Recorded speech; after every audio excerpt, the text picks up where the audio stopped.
Yeah, DB. Oh, just cleaning out the deadwood. Okay. Look, Mr. Cannell, I just can't afford to be without work right now, not even for a day. I've got a mother and 2 kid sisters. More good luck telegrams. Well, you know how it is. I've just got to keep on working, see? Sorry, sister. I was sent down here to clean house. I told you I can't use your column anymore. It's lavender and no lace. Send those other people in. I'll tell you what I'll do. I get $30 a week. I'll take 25, 20 if necessary. I'll do anything you say. It isn't the money. We're after circulation. What we need is fireworks. People have been hit with sledgehammers. Start arguments. Oh, I can do that. I know this town inside out. Oh, give me a chance, All please. right, come in. Cashier's got your check. Who are these people? Gibbs, Furley, Cunningham, Giles. Hey, you sister. Don't forget to get out your last column before you pick up your check.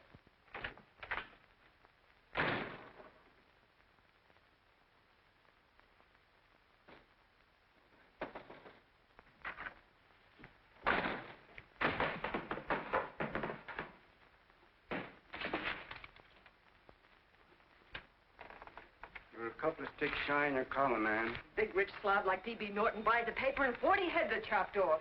Did you get it, too? Yeah. You too? Oh, Joe. Oh, I'm sorry, darling. Why don't we tear the building down? Before you do, Ann, perhaps you'd better finish this column. Yeah, lavender and old lace. Wait, Joe. Wait. Wants fireworks, huh? Okay.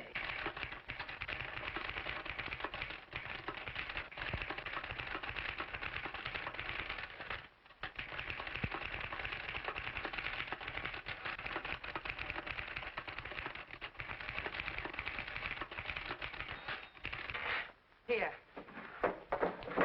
Below is a letter which reached my desk this morning. It's a commentary on what we laughingly call a civilized world. Dear Miss Mitchell, 4 years ago, I was fired out of my job. Since then, I haven't been able to get another one. At first, I was sore at the state administration because it's on account of the slimy politics here we have all this unemployment. But in looking around, it seems the whole world's going to pot. So in protest, I'm going to commit suicide by jumping off the City Hall roof. Signed, a disgusted American citizen, John Doe. Editor's note, if you ask this column, the wrong people are jumping off the roofs. Hey, Ann, this is the old Fakeroo, isn't it? Never mind that, Joe. Go ahead.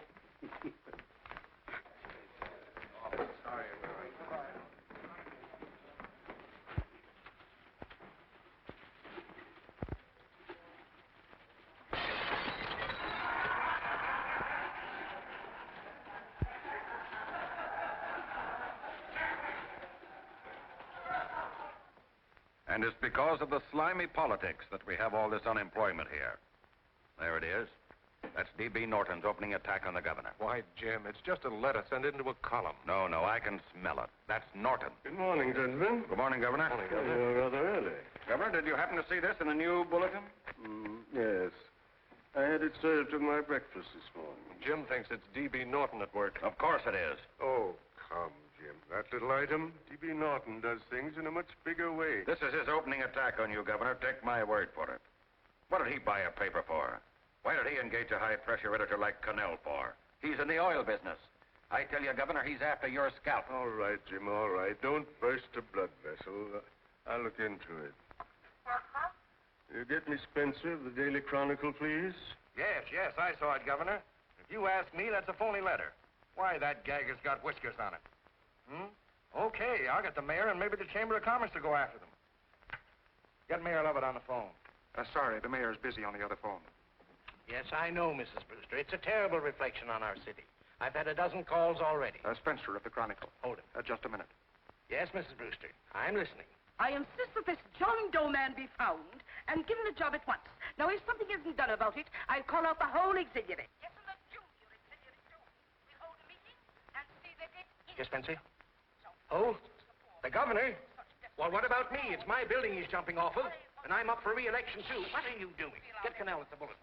Why, he's liable to go right past my window. Get me Cannell. What was that? What? Out the window. Something just flew by. I didn't see anything. Well, don't stand there, you idiot. Go and look.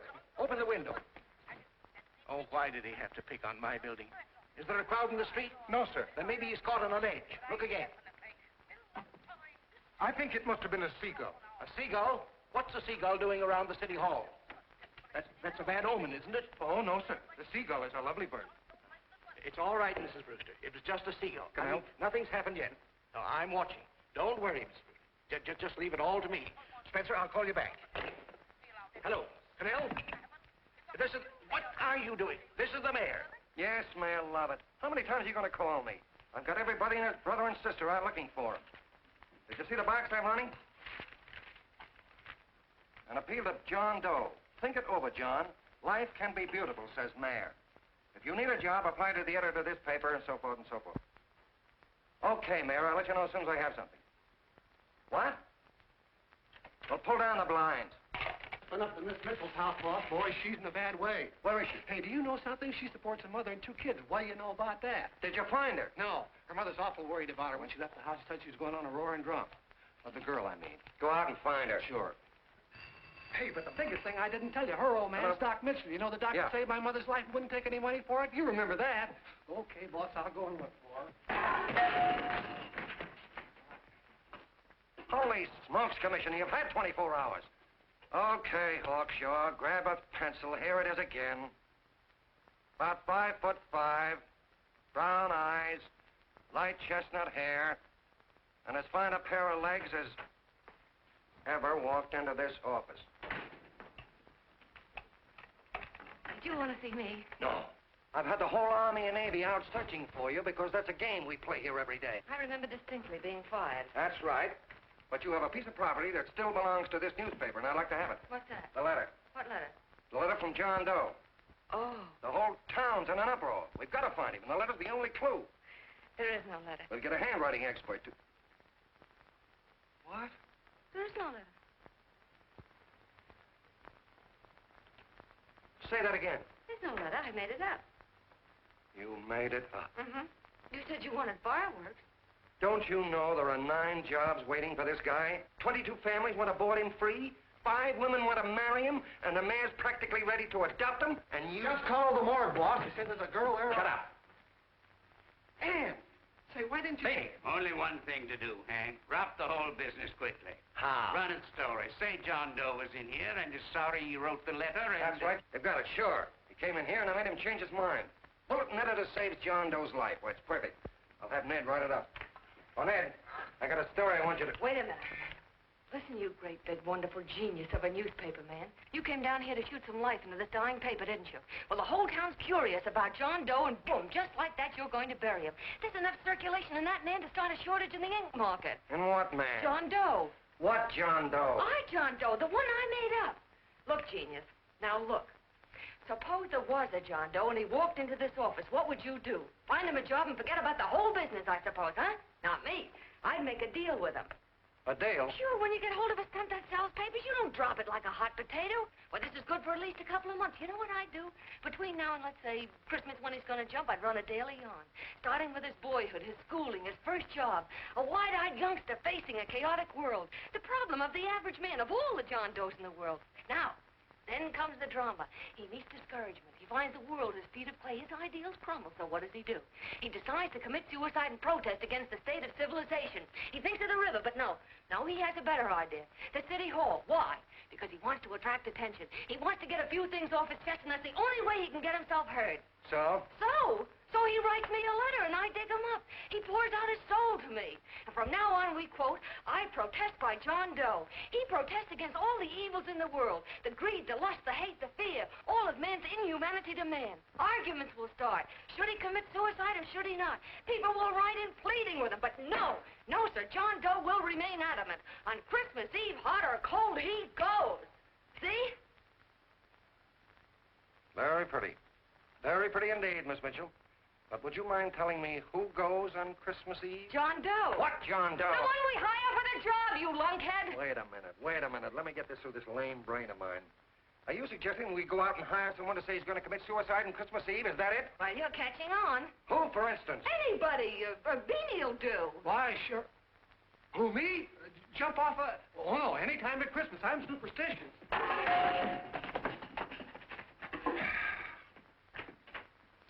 Miss Bishop, do me a favor. Will you go on out and get married and have a lot of babies, but Stay out of newspaper business. Better get that story in, Hank. It's getting late. You're supposed to be a smart guy. If it was raining $100 bills, you'd be out looking for a dime you lost someplace. Holy smokes, wasting my time listening to this mad woman. Look, Chief, look at the Chronicle. It's running on John Doe. They say it's a fake. Why, to no good to... John Doe story amateur journalism. It's palpably phony. It's a wonder anyone is taking it serious. What do you think of those guys? That's fine. That's fine. Now fall right into their laps. Go ahead. Say John Doe walked in and called the whole thing off. You know what that's going to sound like on top of this. That's all, Ned. Thank you. All right. Amateur journalism, huh? Why, that bunch of sophomores, I can teach them more about... Hey, boss, get a load of this. Wow. Look. What do they want? They all say they wrote the John Doe letter. Yeah, boss. Oh, they all wrote the letter. Tell them all to wait. Look, Mr. Cannell, one of those men is your John Doe. They're desperate and will do anything for a cup of coffee. Pick one out and you can make the Chronicle eat their words. I'm beginning to like this. If you ask me, Hank, you're playing around with dynamite. No. The gal's right. We can't let the Chronicle get the laugh on us. We've got to produce a John Doe now. Amateur journalism, huh? I'll show those guys. Sure, and there's no reason for them to find out the truth either, because naturally I won't say anything. Okay, sister, you get your job back. Plus a bonus. What bonus? Or the bonus of $1,000 the Chronicle was going to pay me for this little document. You'll find it says, I, Ann Mitchell, hereby certify that the John Doe letter was created by me. I can read. Sorry. You think this is worth $1,000, do you? Oh, the Chronicle would consider it dirt cheap. Packs everything, including a gun. Okay, sister, you got yourself a deal. Now let's take a look at the candidates. The one we pick has got to be the typical average man. Typical American that can keep his mouth shut. Show me an American who can keep his mouth shut and I'll eat him. Okay, Beanie, bring him in one at a time.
Did you write that letter to Miss Mitchell? No, I didn't. What are you doing up here, then? Well, the paper said there were some jobs around loose. Thought there might be one left over. Had any schooling? Yeah, a little. What do you do when you work? I used to pitch. Baseball? Yeah. So my wing went bad. Where'd you play? Bush leagues, mostly. How about family? Got any family? No. Oh, just traveling through, huh? Yeah. Me and a friend of mine. He's outside. Looks all right. Be perfect, a baseball player. What could be more American? She had a family, though. Be less complicated without a family. Look at that face. It's wonderful. They'll believe him. Come on. What's your name? Willoughby. John Willoughby. Long John Willoughby, they called me in baseball. Would you like to make some money? Yeah. Maybe. Would you be willing to say you wrote that letter and stick by it?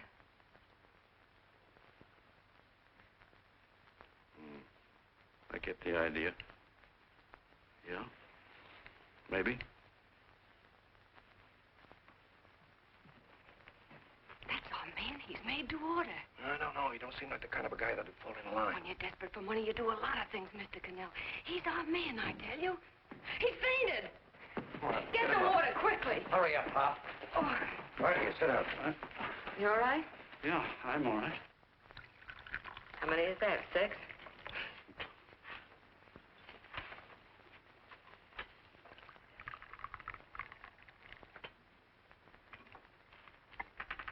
Pretty hungry, weren't you? Hey, all this John Doe business is batty, if you ask me. Well, nobody asked you. Trying to improve the world by jumping off buildings. You couldn't improve the world if the buildings jumped on you. Don't mind the colonel. He hates people. He liked you well enough to stick around. Well, that's because we both play doohickeys. I met him in a boxcar a couple of years ago. I was fooling around with my harmonica, and he comes over and joins in. I haven't been able to shake him since.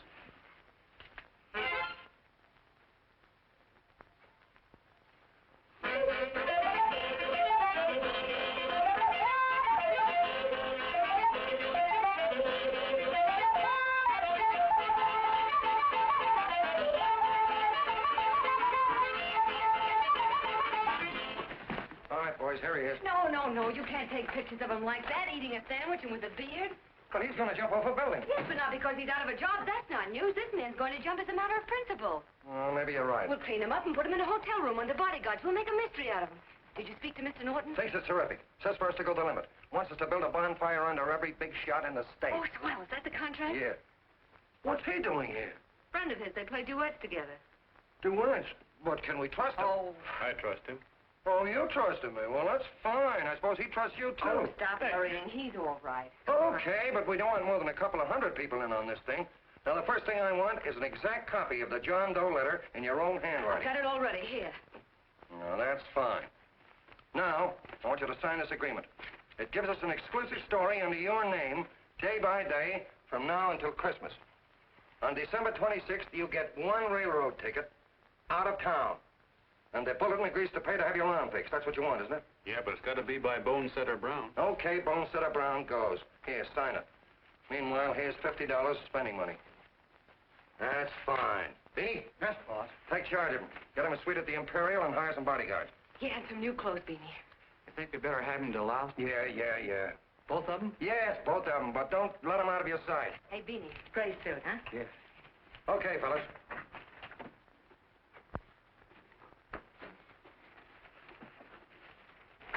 Take it easy, John Doe. And you start pounding that typewriter. Oh, boy, this is terrific. No responsibilities on our part, just statements from John Doe, and we can blast our heads off. Before you pop too many buttons, don't forget to make out that check for $1,000. Okay, fellas, now, let me see. You sit outside the door. Nobody comes in, see? You two fellas sit in here. Hey, pretty nifty, huh? You ain't gonna get me to stay here. Sure you are. No, sir. That spot under the bridge where we slept last night's good enough for me. Say, what'll I do with this baggage? Let's stick him in the bedroom. Give me mine. I ain't staying. You know, we were headed for the Columbia River country before all this John Doe business came up. You remember that, don't you? Sure, I remember. Say, your ears popped coming up in the elevator. Mine did. All along, John. I tell you, it's no good. You're gonna get used to a lot of stuff that's gonna wreck you. Why, that $50 in your pocket's beginning to show up on you already. And don't pull that on me, neither. Stop worrying, Colonel. I want to get my arm fixed out of this. Hey, here's some cigars the boss sent us. Have one. Hey, Help cigars. yourself. No.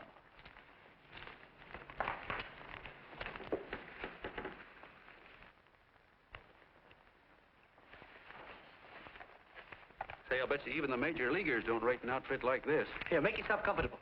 Paper? I don't read no papers, and I don't listen to radios either. I know the world's been shaped by a drunken barber, and I don't have to read it. I've seen guys like you go under before. Guys that never had a worry. Then they got a hold of some dough and went goofy. The first thing that happens to a guy... Get a load of the bedroom. No. The first thing that happens to a guy like that, he starts wanting to go into restaurants and sit down at a table and eat salads and cupcakes and tea. Boy, what that kind of food does to your system.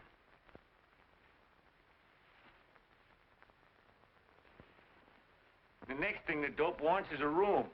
Yes, sir, a room with steam heat, and curtains and rugs, and before you know it, he's all softened up and he can't sleep unless he has a bed. Hey, stop worrying, Colonel. $50 ain't gonna ruin me. I've seen plenty of fellas start out with $50 and wind up with a bank account. Hey, what's the matter with the bank account, anyway? And let me tell you, Long John, when you become a guy with a bank account, they got you. Yes, sir, they got you. Who's got him? The helots. Who? Hey, there's the City Hall tower I was supposed to jump off of. It's even higher than this. Who's got him? The helots. Woo! Hey, wait a minute! You're in the not supposed to jump on Christmas Eve. Do you want to get me in a jam? If it's going to get you in the jam, I'll do you a favor. I won't jump. And when they got you, you got no more chance than a road rabbit. Hey, who'd you say was going to get him? Hey, is this one of those places where you ring if you want something? Yeah, just use the phone. Boy, I've always wanted to do this. Hey, Doc, look. Look, Doc. Give me that again, will you? Who's going to get him? The helots. Who are they? Listen, sucker, you ever been broke? Sure, mostly often. All right. You're walking along. Not a nickel in your jeans. You're free as the wind. Nobody bothers you. Hundreds of people pass you by in every line of business. Shoes, hats, automobiles, radios, furniture, everything. And they're all nice, lovable people. And they let you alone. Is that right? Then you get a hold of some dough, and what happens? All those nice, sweet, lovable people become helots. A lot of heels. They begin creeping up on you, trying to sell you something. They get long claws, and they get a stranglehold on you. And you squirm, and you duck, and you holler, and you try to push them away, but you haven't got a chance. They got you. First thing you know, you own things. A car, for instance. Now your whole life is messed up with a lot more stuff. You get license fees, and number plates, and gas, and oil, and taxes, and insurance, and identification cards, and letters, and bills, and flat tires, and dents, and traffic tickets, and motorcycle cops, and courtrooms, and lawyers, and fines, and a million and one other things. And what happens? You're not the free and happy guy you used to be. You gotta have money to pay for all those things. So you go after what the other fellas got. And there you are. You're a helot yourself.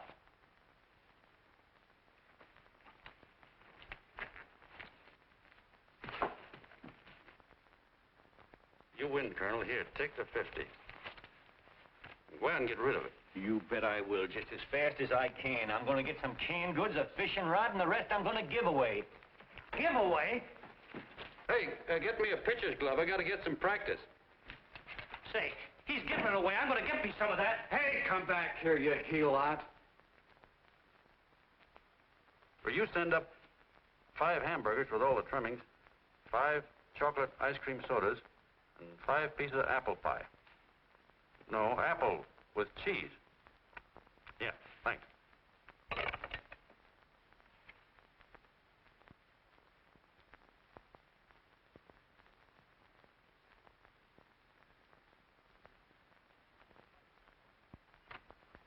Hello there. Well, well. If it isn't the man about town. All set, Miss Ann. Hmm? Oh, yes. Let's go. Let's see, we want some action in these pictures. Action? Mm-hmm. That's good. No. This man's going to jump off a roof. Oh. Here, wait a minute. Let me comb your hair. Sit down. Yeah, that's better.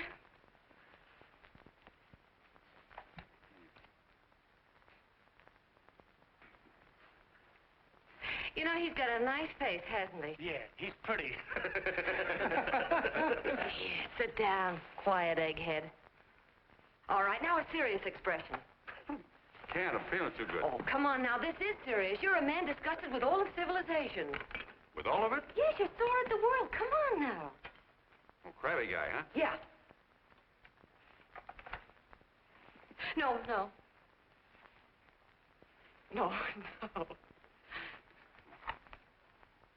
No, look. You don't have to smell the world. Well, all those guys in the Never picture mind stand- those guys. All right, stand up. Now, let's see what you look like when you protest. Against what? Against anything, just protest. You got me. Oh, look, I'm the umpire, and you just cut the heart of the plate with your fast one, and I called it a ball. What would you do? Oh, you did, huh? Yeah. Why can't you call him right, you boneheaded... Grab it, Eddie, grab it!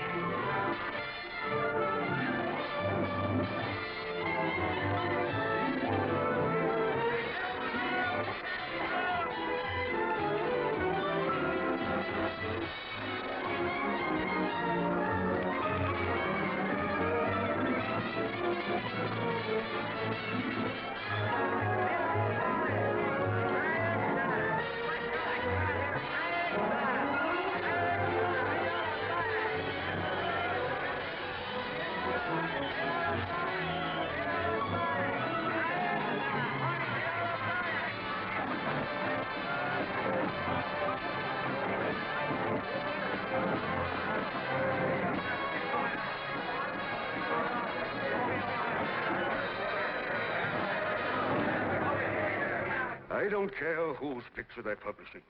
I still say that this John Doe person is a myth, and you can quote me on that. And I'm going to insist on his being produced for questioning. You know as well as I do that this whole thing is being engineered by a vicious man with a vicious purpose, Mr. D.B. Norton.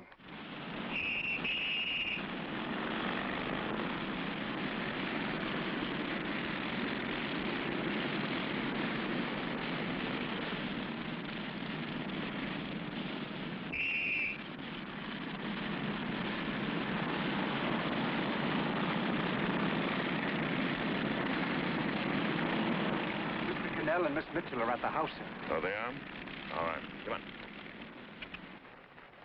Personally, I think it's just plain stupidity to drop it. Now, you should see a fan mail, thousands. Why, it's going over like a house afire. What are you afraid of, Canal? It's doubled our circulation. Yeah, but it's got everybody sore. Ads are being pulled. The governor's starting a libel suit. What's more, they all know John Doe's a phony, and they insist on seeing What about it? Let them see him. We'll go on one better. They can also hear him. You own a radio station, Mr. Norton. Why not put him on the air? Watch out for this dame, DB. She'll drive you batty. Oh, Look, what? we can't let him get to this Bush League pitcher and start pumping him. Good night. Now, tell him what that screwball might do. I walked in yesterday. Here he is, standing on a table with a fishing pole. Fly casting. Take my advice and get him out of town before this thing explodes in our faces. If you do, Mr. Norton, you're just as much of a dumb cluck as he is. Excuse me. No, you got yourself a meal ticket and you hate to Sure, let it's go. a meal ticket for me, I admit it, but it's also a windfall for somebody like Mr. Norton who's trying to crash national politics. That's what you bought the newspaper for, isn't it? You want to reach a lot of people, don't you? Well, put John Doe in the air and you can reach 130 million of them. He can say anything he wants and they'll listen to him. All right, we'll forget the governor and the mayor and all the small fry like that. This can arouse national interest. If he made a hit around here, he can do it every place else in the country. And you'll be pulling the strings, Mr. Norton. Go down to the office and arrange for some radio time. But, DB, you're not I going want to it fall... as soon as possible. Okay. I just came in to get warm myself. Come on, let's go. Don't you go. I want to talk to you.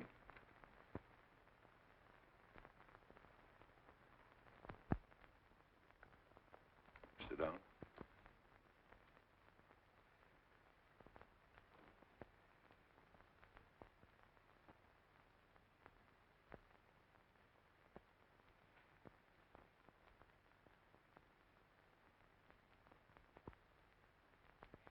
Yeah, this John Doe idea was yours, huh? Yes, sir.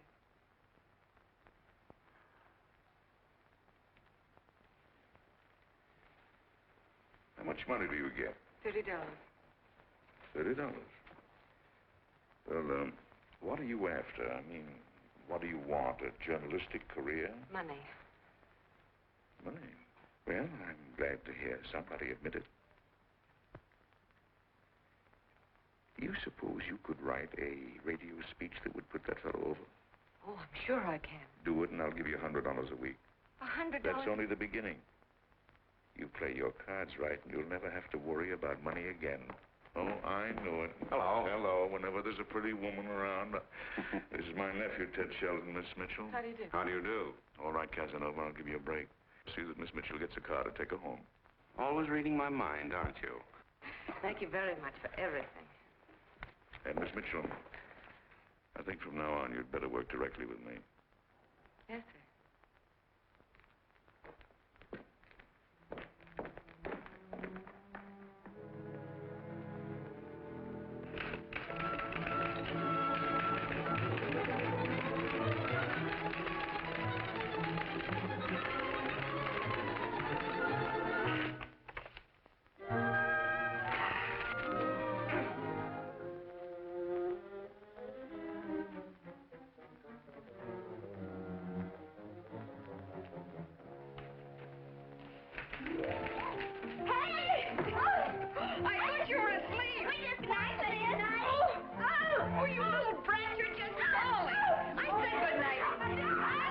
Come, children.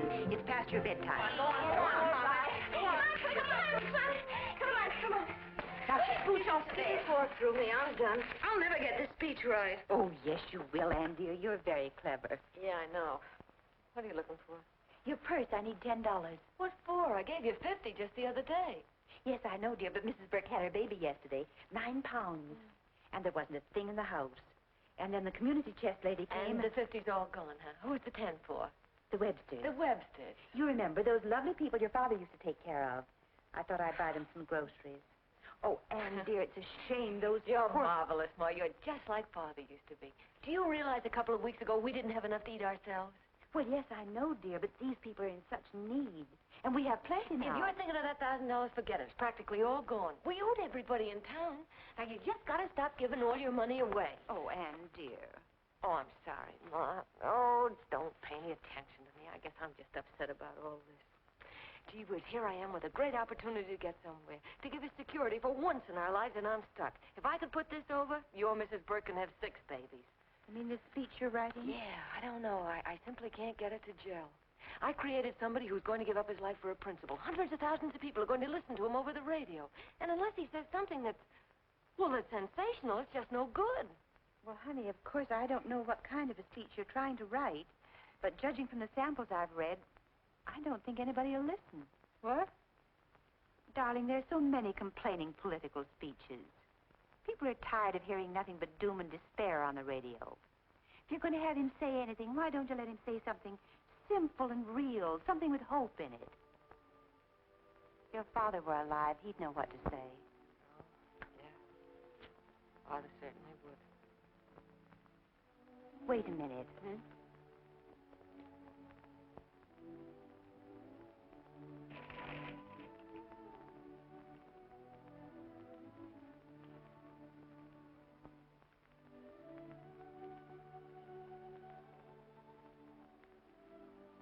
That's your father's diary, Anne. Father's... I never knew he had a diary. There's enough in it for 100 speeches. Things people ought to hear nowadays. You'll be careful of it, won't you, dear? Always help to keep your father alive for me.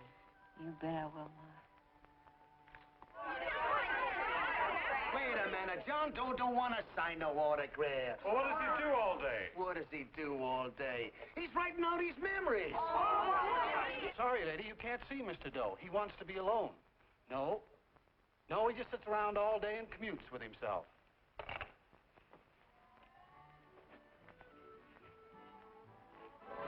Oh!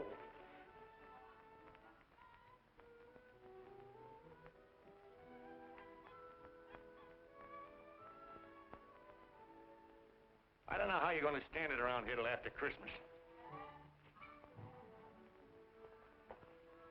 I'll bet you ain't heard a train whistle in 2 weeks.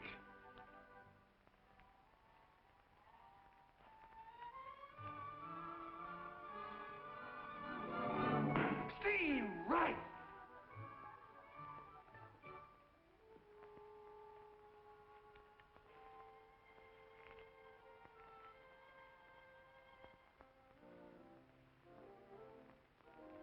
I know why you're hanging around.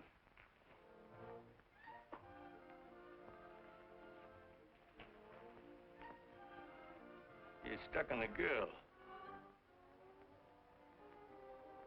That's all a guy needs is to get hooked up with a woman.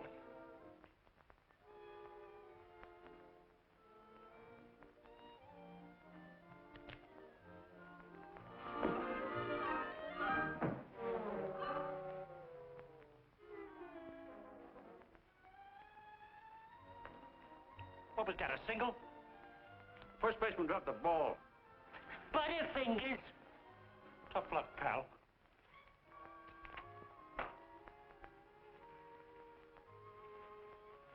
Guy has a woman on his hands. First thing he knows, his life is balled up with a lot more things. Furniture.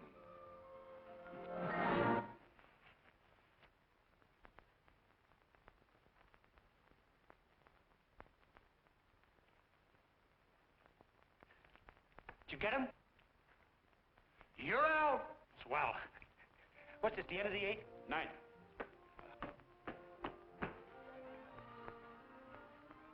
Hey, Beanie, there's a couple of mugs in the Chronicle snooping around out here. Huh? Come on, Angel Face. Gangway.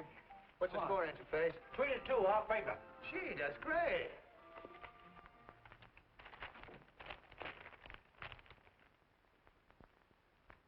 Hey, you got swell form there. Must have been a pretty good pitcher. Pretty good. Say, I was just about ready for the major leagues when I chipped a bone in my elbow. I got it pitching a 19-inning game. 19? Yeah.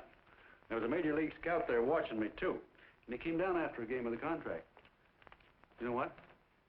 I couldn't lift my arm to sign it. I'll be okay, though, as soon as I get it fixed up. It's too bad. What do you mean, too bad? Huh? Oh, that you'll never be able to play again. What are you talking about? I just told you I was going to get... Well, you know how they are in baseball if a guy's mixed up in a racket. Racket? What do you mean? Well, I was just thinking about this John Doe business. Why, as soon as it comes out it's all a fake, you'll be washed up in baseball, won't you? Yeah. Doggone, I never thought about that.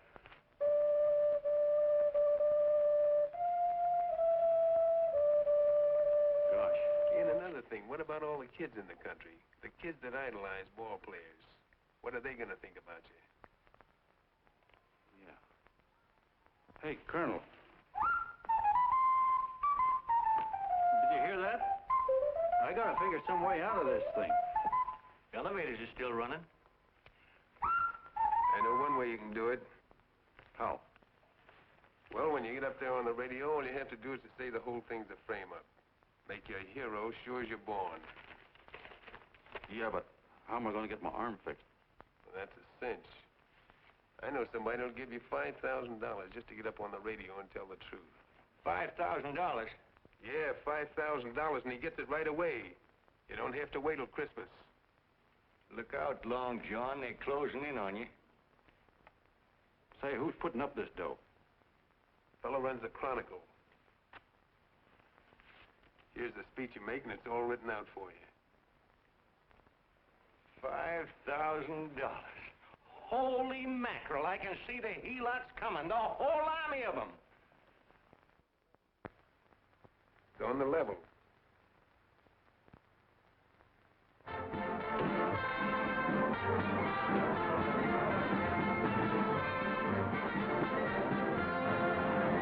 No, I'm sorry. Tickets for the broadcast are all gone. Phone the bulletin. Sorry, no more tickets left.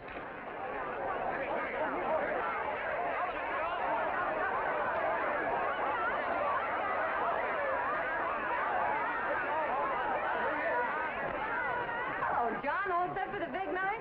Well. Turn around. One moment. Now stand. Hold it, Mr. Doe. A big smile, Mr. Doe. Okay, Jeannie, that's all. Take him out. Now, look, John, here's the speech. It's in caps and double space. You won't have any trouble reading it. Not nervous, are you? No. Of course not. He wouldn't be. Who? John Doe, the one in there. Hey, don't let your knees rattle. It picks up on the mic. Oh, Jeannie, you needn't be nervous, John. All you have to remember is to be sincere. Pick up that phone, Miss Mitchell. It's for you. Okay. Hello?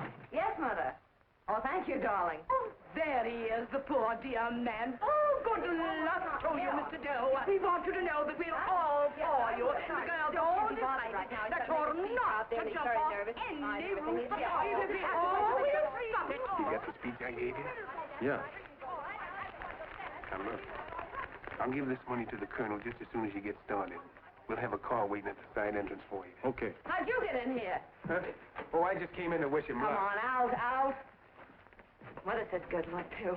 John, when you read that speech, please believe every word of it. He turned out to be a wonderful person, John. Who? John Doe, the one in the speech. Oh. You know something? I've actually fallen in love with him. All right, there he is, sister. Now, come on, plenty of room. What's the idea? No, that's too much. Not so much. Come on. Oh, this is no time for cheap publicity, Mr. Cannell. Listen, if that guy lays an egg, I want to get something out of it. I'm getting a Jane Doe ready. Oh, come on. Here. Will you, fellas? Here you Give me a are. All right, kiss. I that's have to enough. take one more. Well, that's fine, honey. You go ahead. All right, I need one more. Go ahead. How you doing? Oh. All right, Benny, bring him in. Holy smoke, a happy helot. There you are, boss, just like you ordered. Symbols of little people. Okay, get him up. All right, young fella. This is ridiculous, Mr. Cannell. Come on, give me a kiss. It is on the airways. Come on, No, come on. Come on, that's right. Do what you can get all the pictures you want. Thank you very much. Come on. Well, yeah, that's right. Come on, Snooks, you better bail out. Say goodbye, Mr. Doe. Beanie. All right. Better get ready. 1 minute to go. Wow, Hey, 1 minute to go and the score is nothing to nothing. Now, please, John, you won't let me down, will you? Will you? Of course you won't. if you'll just think of yourself as the real John Doe. Listen, everything in that speech are things a certain man believed in. He was my father, John. When he talked, people listened. And they'll listen to you, too. Funny. You know what my mother said the other night? She said to look into your eyes, that I'd see Father there. Hey, what do you say? Okay, we're coming. Come on. Now, listen, John, you're a pitcher. Now get in there and pitch. Good luck. Give him room, let him through. Come on.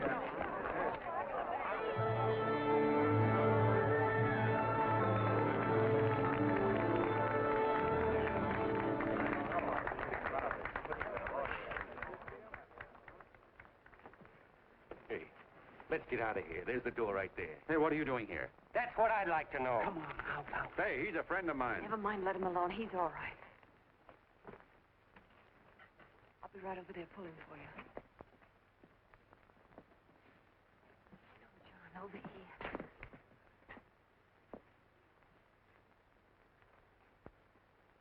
Stand by.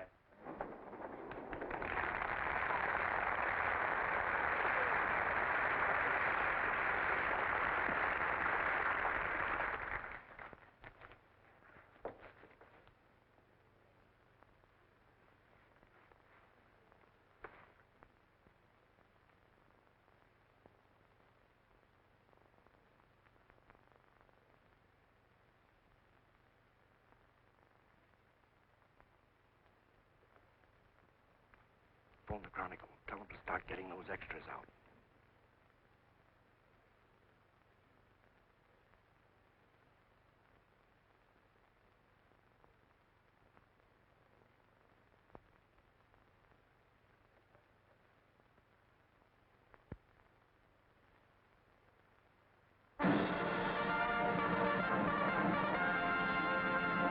And good evening, ladies and gentlemen. This is Kenneth Fry speaking for the New Bulletin. Tonight we give you something entirely new and different. Standing beside me is the young man who has declared publicly that on Christmas Eve he intends to commit suicide, giving as his reason, quote, "I protest against the state of civilization," end quote.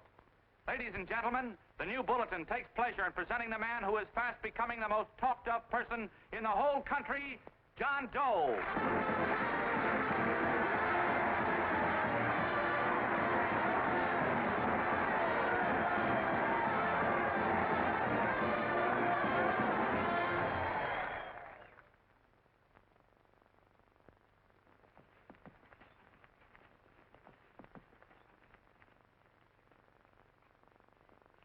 Ladies and gentlemen,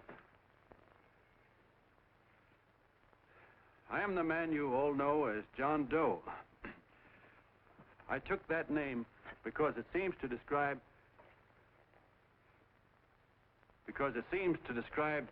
the average man. And that's me. And that's me. Well, it was me before I said I was going to jump off the city hall roof at midnight on Christmas Eve. Now I guess I'm not average anymore. Now I'm getting all sorts of attention. From big shots, too. We've been double-crossed. The mayor and the governor, for instance. They don't like those articles I've been writing. You're an imposter, young fellow. That's a pack of lies you're telling. Who wrote that speech for you?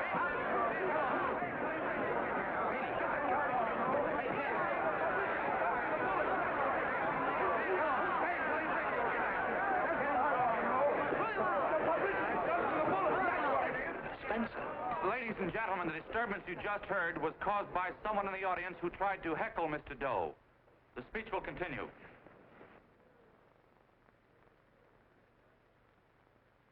Well, people like the governor and that fellow there can stop worrying. I'm not going to talk about them. I'm going to talk about us, the average guys, the John Does.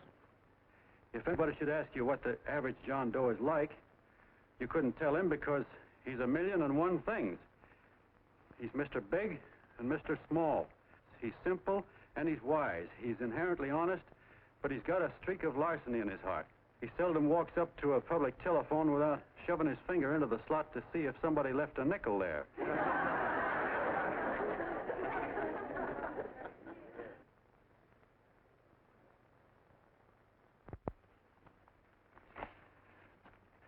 He's the man the ads are written for.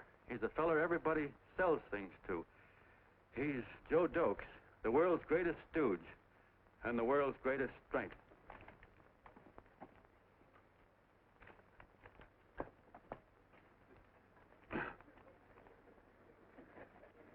Yes, sir. Yes, sir, we're a great family, the John Does. We're the meek who are supposed to inherit the earth. You'll find us everywhere.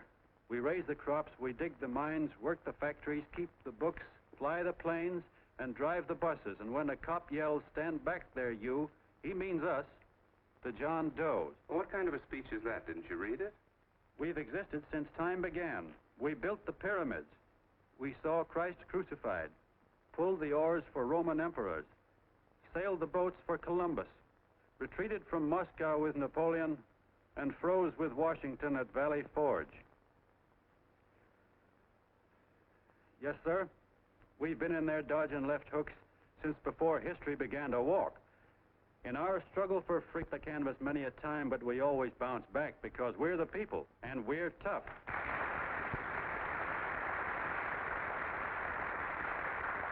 They've started a lot of talk about free people going soft, that we can't take it. That's a lot of hooey. A free people can beat the world at anything, from war to tiddlywinks, if we all pull in the same direction.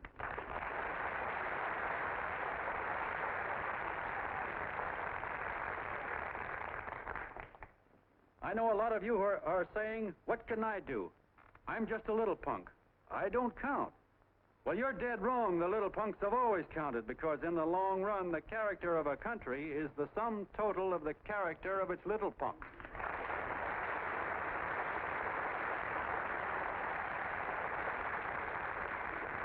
But we've all got to get in there and pitch. We can't win the old ball game unless we have teamwork.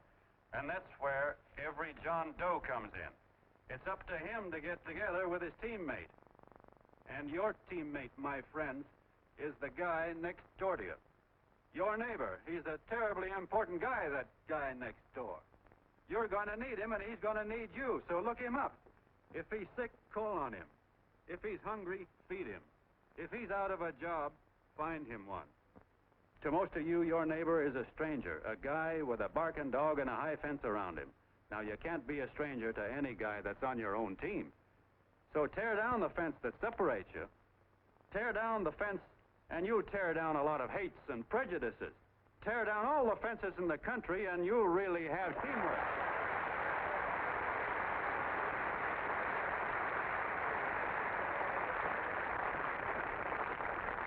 I know a lot of you are saying to yourselves, "He's asking for a miracle to happen. He's expecting people to change all of a sudden."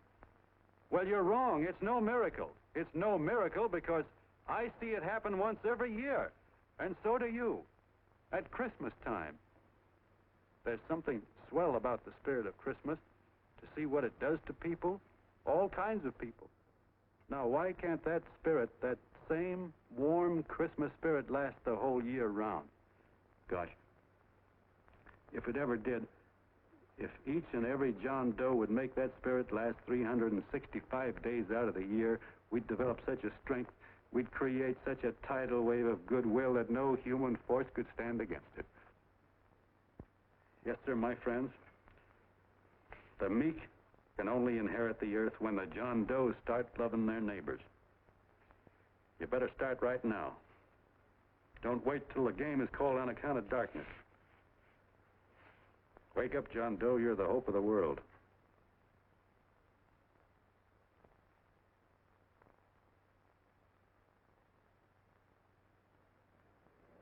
John, you go wonderful.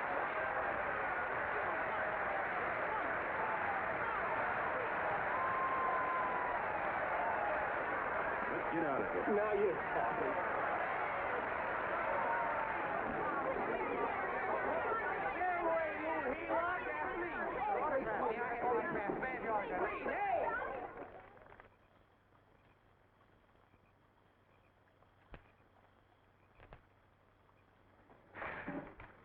I knew you'd wake up sooner or later. Boy, am I glad we got out of that mess. I had the $5,000 sewed up. Could have been on my way to old Doc Brown. You're a pitcher, John, she says. Now, go in there and pitch. What a sucker. Yeah, she's a heel-lot just like the rest of them. It's lucky you got away from her. What was I doing up there making a speech anyway? Me, huh? Geez, the more I think about it, the more I could... Tear down all the fences. Why, if you tore one picket off of your neighbor's fence, he'd sue you. $5,000 had it right in my hand. What do you mean he ran away? We'll go after him, find him. That man is terrific.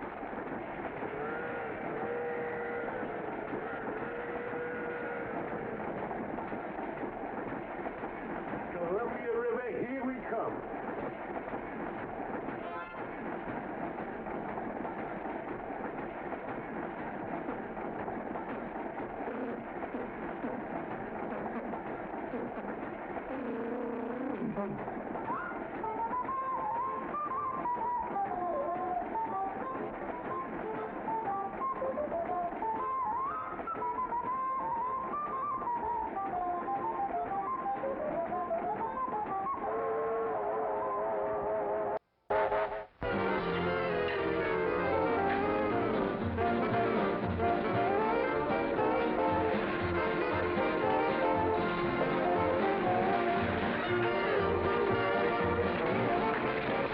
Jitterbugs. Yeah. Hey, how much money we got left? 4 bits. Better make it donuts, huh? Yeah.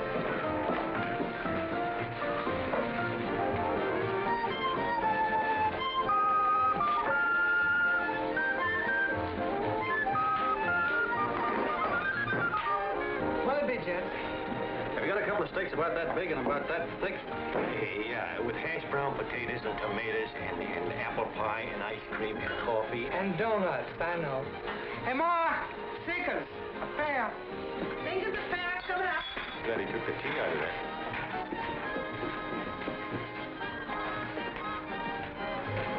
Hey, look. Join the John Doe Club. John Doe Club.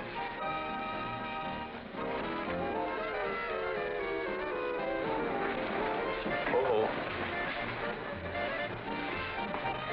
You John Doe? Who? John Doe! Ah, you need glasses, buddy. Oh, but it's a spitting image of John Doe. Yeah, but his name is Willoughby. I'm John Willoughby. I'm a baseball player. Sure. Oh, no, I'd know that voice anyway. You can't kid me. You John Doe. Hey, Ma! Ma! That's John Doe. John Doe. Yeah, sitting right there, big as life. Who'd you say it was? John Doe, the big guy there. Pictures in the paper.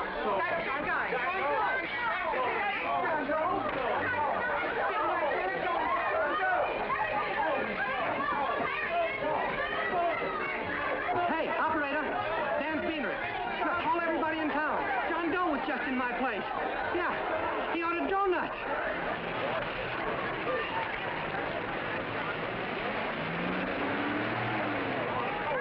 John Doe. See John Doe. Come on.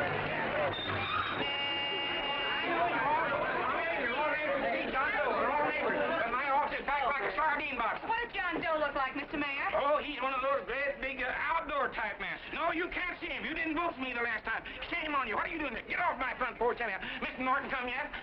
Oh, well, I wonder where he's at. What's keeping him? He should have been here 15 minutes ago. Oh, there he comes now.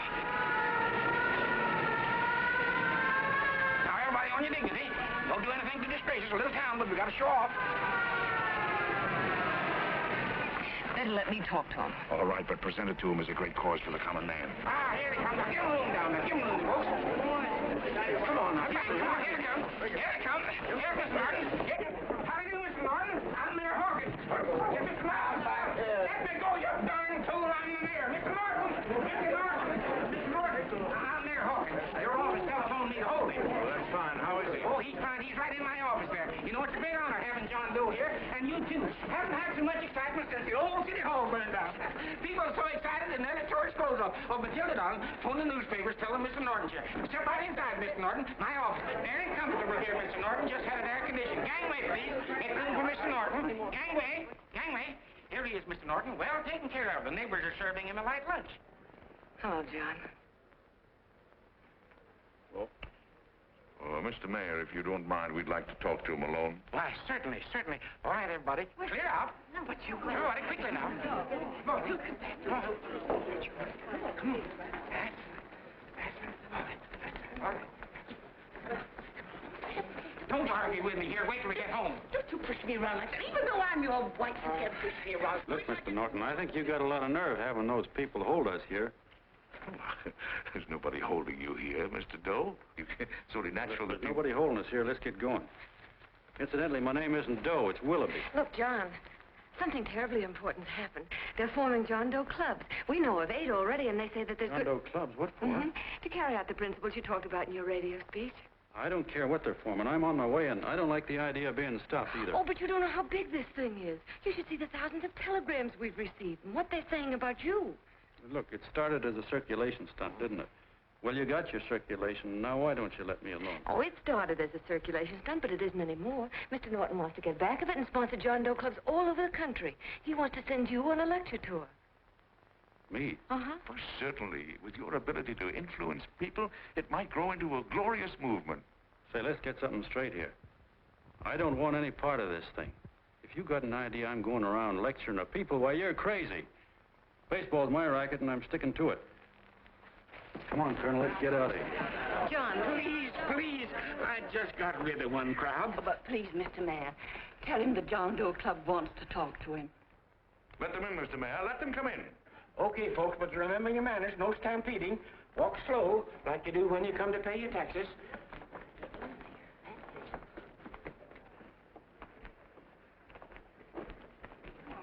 Okay. All right, give me a chance. Come right in.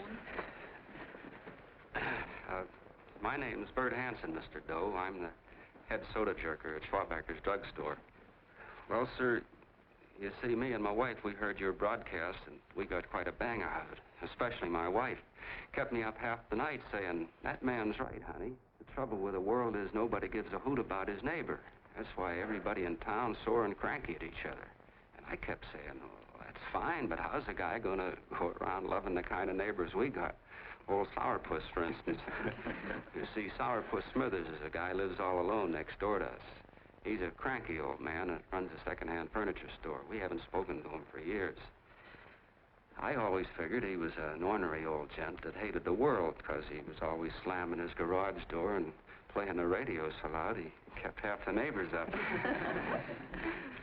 Well, anyway, the next morning I'm out watering the lawn and I look over and there's Sourpuss on the other side of the hedge straightening out a dent in his fender. And my wife yells to me out the window. She says, go on, speak to him, Bert. And I figured, well, heck, I can't lose anything, so I yelled over to him, good morning, Mr. Smithers. He went right on pounding his fender. Was I burned? So I turned around to give my wife a dirty look, and she said, louder, louder, he didn't hear you. So in a voice you could have heard in the next county, I yelled, good morning, Mr. Smithers. Well, sir, you could have knocked me over with a feather. Old Sourpuss turned around surprised-like, and he put on a big smile, came over and took my hand like an old lodge brother, and he said, good morning, Hanson. I've been wanting to talk to you for years, only I thought you didn't like me. And then he started chatting away like a happy little kid, and he got so excited his eyes all... Well, Mr. Doe, before we got through, I found out Smithers is a swell egg, only he's pretty deaf, and that accounts for all the noises. And he says it's a shame how little we know about our neighbors. And then he got an idea, and he said, how's about inviting everybody someplace where we can all get together and know each other a little better?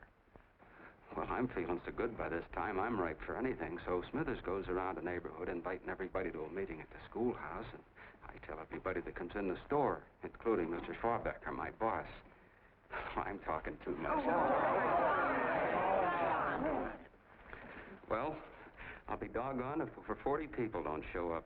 Of course, none of us knew what to do, but we sure got a kick out of seeing how glad everybody was just to say hello to one another. Tell him about making Sourpuss chairman. Oh, yeah, we made Sourpuss chairman and decided to call ourselves the John Doe Club. And say, incidentally, this is my wife. Come here, honey. This is my wife, Mr. Doe. How do you do, Mr. Doe? Sourpuss is here, too. Oh, is he? This is Sourpuss, or excuse me, Mr. Smithers, Mr. Doe. That's all right. If you didn't call me Sourpuss, it wouldn't feel natural. Well, anyway, I guess nearly everybody in the neighborhood came except the Delaney's. The Delaney's live in a big house with an iron fence around it, and they always keep their blinds drawn. And we always figured that he was just an old miser that sat back counting his money, so why bother about inviting him? Until Grimes, the milkman, spoke up and he said, say, you've got the Delaney's all wrong. And then he tells us about how they canceled their milk last week, and how when he found a note in the bottle, he got kind of curious-like, and he sort of peeked in under the blinds and found the house was empty. If you ask me, he says, they're starving. Old man Delaney has been bringing his furniture over to my place at night, one piece at a time, and selling it. Yeah. And, well, sir, a half dozen of us ran over there to fetch him, and we brought him to the meeting. And what a reception they got. Why, everybody shook hands with him and made a fuss over them, and, well, finally, Mr. and Mrs. Delaney just sat right down and cried. And then we started to find out about a lot of other people. Yeah, sure. Well, you know Grubel, for instance. Grubel's here. Yeah, that's a... You don't know Grubel, but he's a man that everybody figured was the worst no-account in the neighborhood because he was living like a hermit, and nobody would have anything to do with him. That isn't little Murphy. The postman told us the truth. Why, Grubel, he says, he lives out of garbage cans because he won't take charity, because it'd ruin his self-respect, he says. Just like you said on the radio, Mr. Doe. Well, sir, about a dozen families got together and gave Grubel a job watering their lawns. Isn't that wonderful?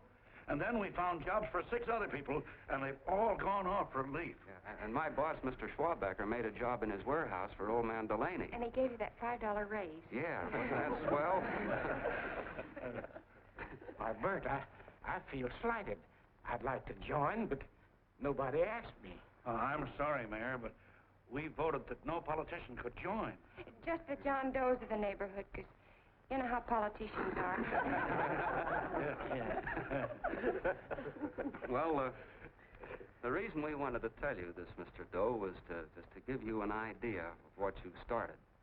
And from where I'm sitting, I don't see any sense in you jumping off any building.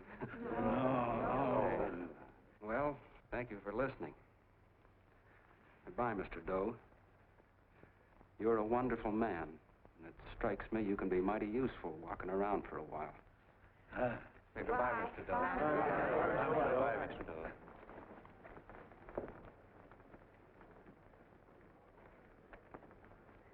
I'm Mrs. Delaney, Mr. Doe. And God bless you, my boy.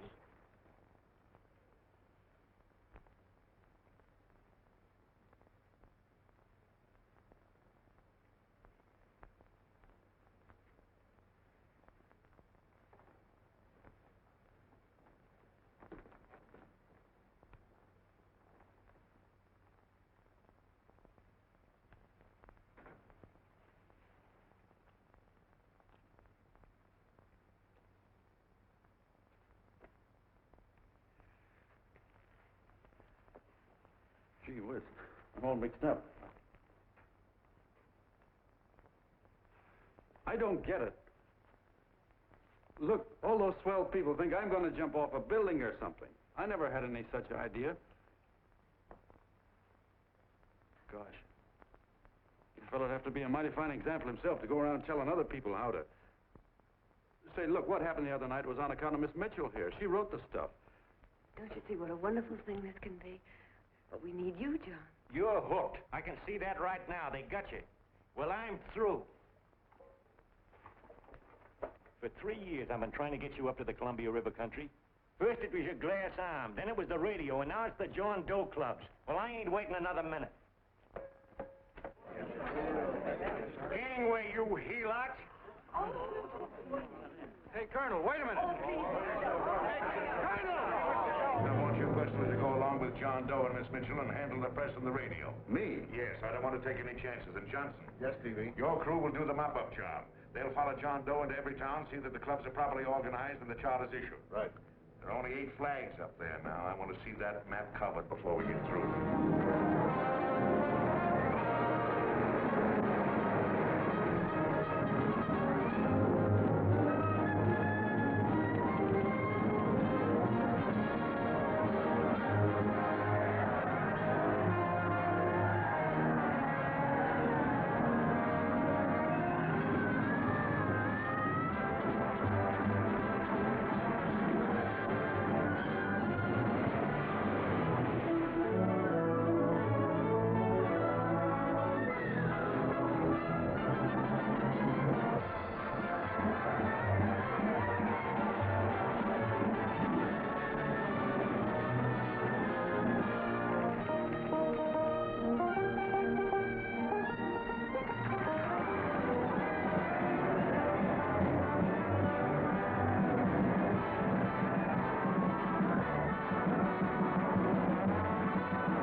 fire. If they made demands, I'd understand it. But the John Does asked for nothing. People are going off relief. If this keeps up, I'll be out of a job. As soon as it gets strong enough, we'll find out what John Doe wants. 30 every Thursday. 60 at 60. Who knows what? I'm sorry, boss. They just won't let anybody talk politics to them. It's crazy. We've got to get to them. They represent millions of voters.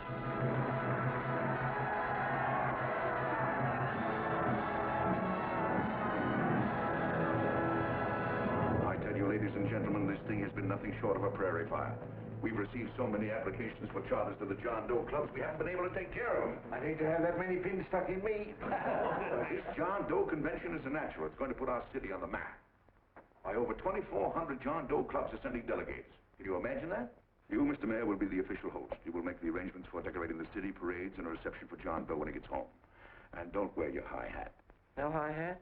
No high hat. And from you, Cannell, I want a special John Doe edition every day until the convention is over.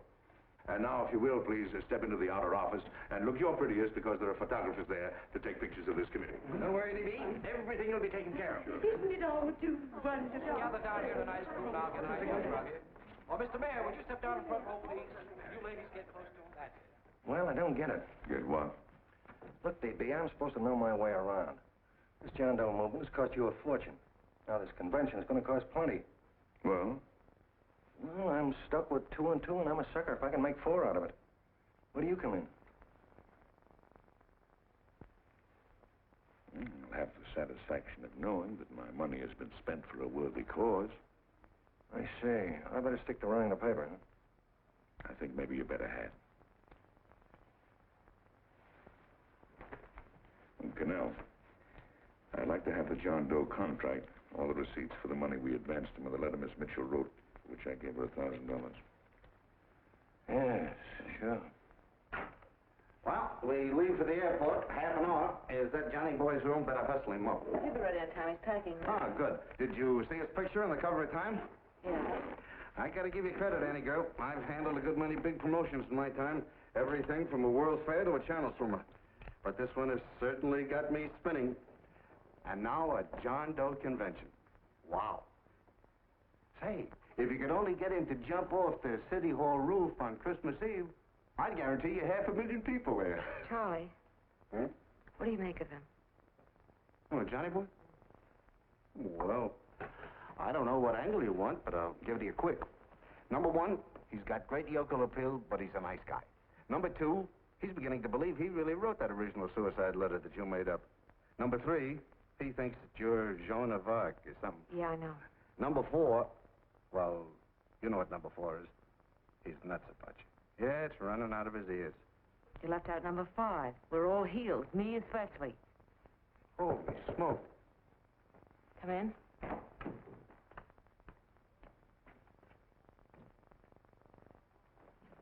Small pack. Good. I'll go and get Beanie Boy.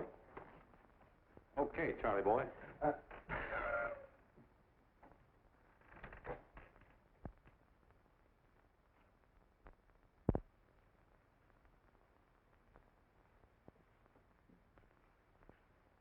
Can I help you pack? No, thank you.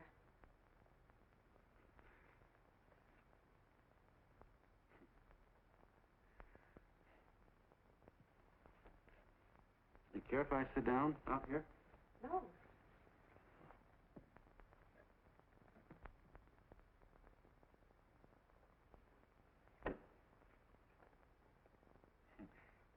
You know, I had a crazy dream last night.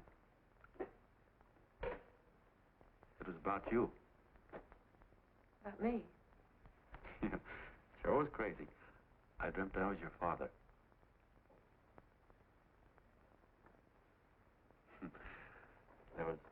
There was something I was trying to stop you from doing. So I got up out of bed, and I walked right through the wall here, right straight into your room. You know how dreams are. And there you were in bed. But you're a little girl, you know, about 10. And very pretty, too.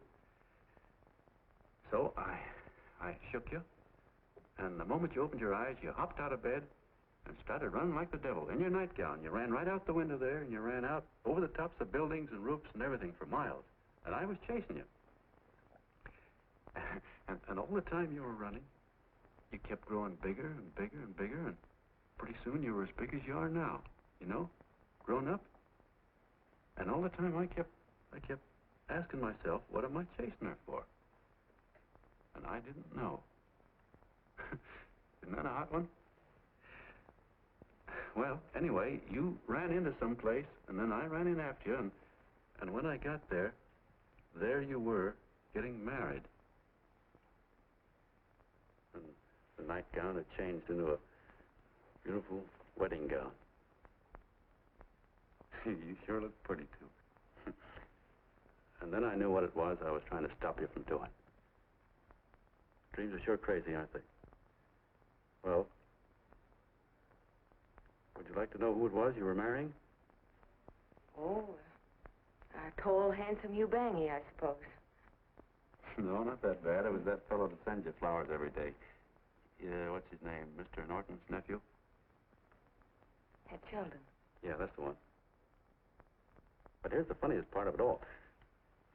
I was the fellow up there doing the marrying, you know, the justice of peace or something. You were? I thought you were chasing me.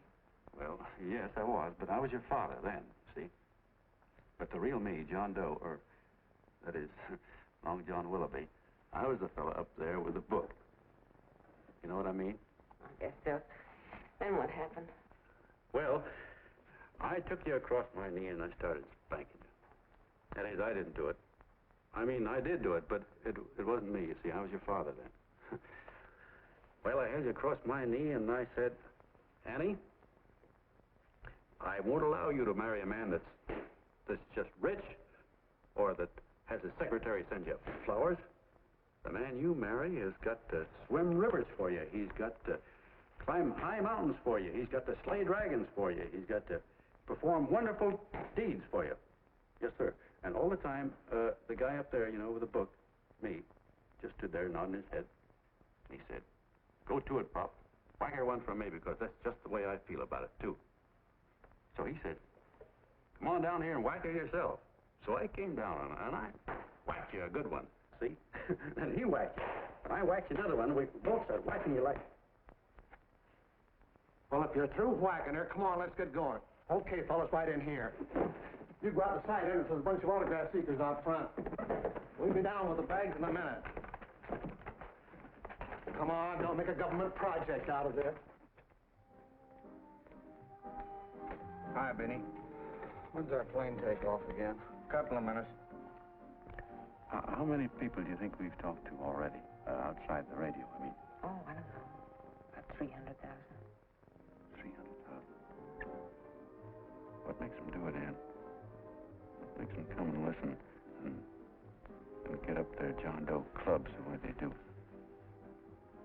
I've been trying to figure it out.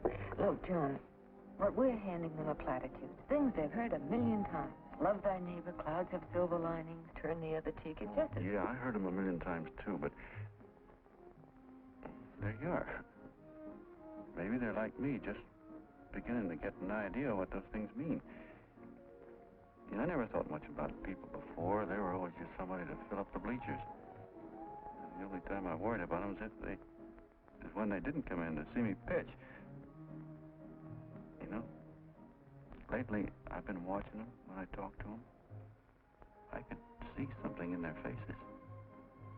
I could feel that they were hungry for something. You know what I mean? Maybe that's why they came. Maybe they're just lonely and wanted somebody to say hello to. I know how they feel.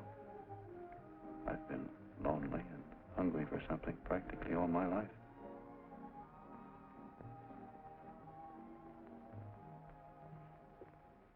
All aboard, folks. Yeah, that's true.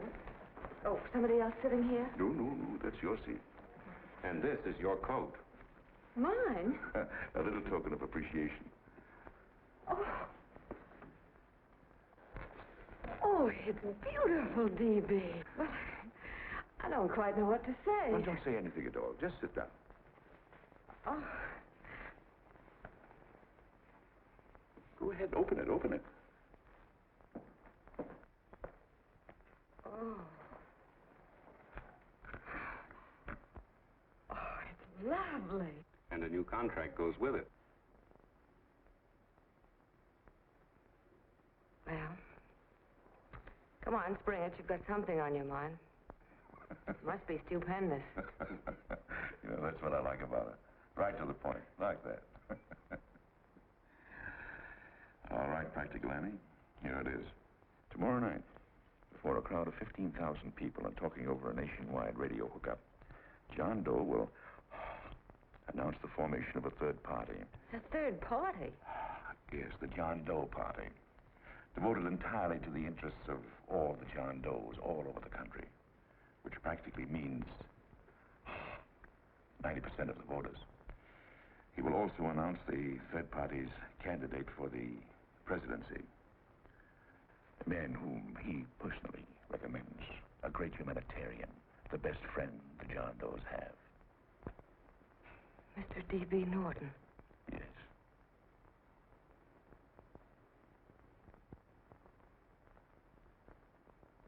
Wow.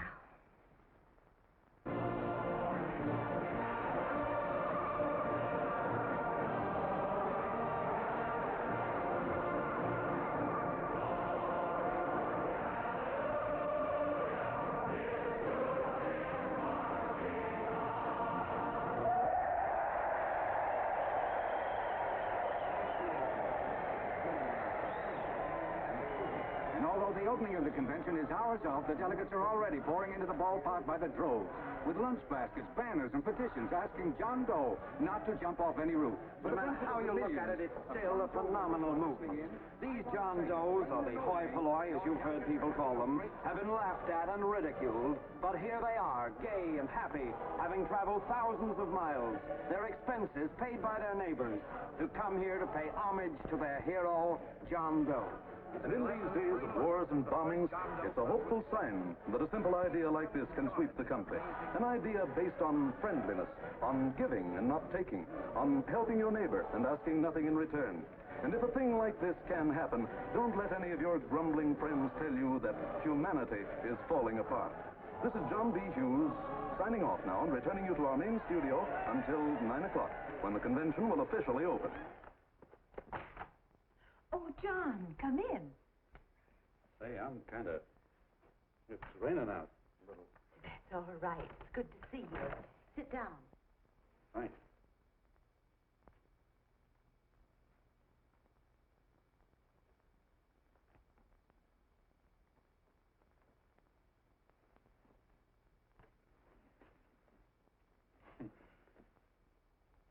It's for Anne. Oh, how nice. Thank you very much. Flowers. I'm terribly sorry she isn't here. She isn't? No, she just left. I'm surprised you didn't run into her. She went over to Mr. Norton's house. Oh. Did you want to see her about something important? Yeah. Well, no, it'll wait. Say, he's a nice man, isn't he? Mr. Norton, I mean. He's done an awful lot for the...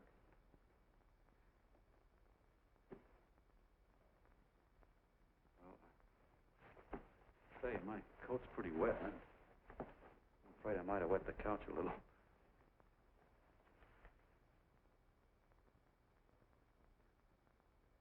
Well, I guess I'll see her at the convention later. Yes, of course. I'll see that she gets the flowers. Thanks. Good night, Mrs. Mitchell. Good night, John.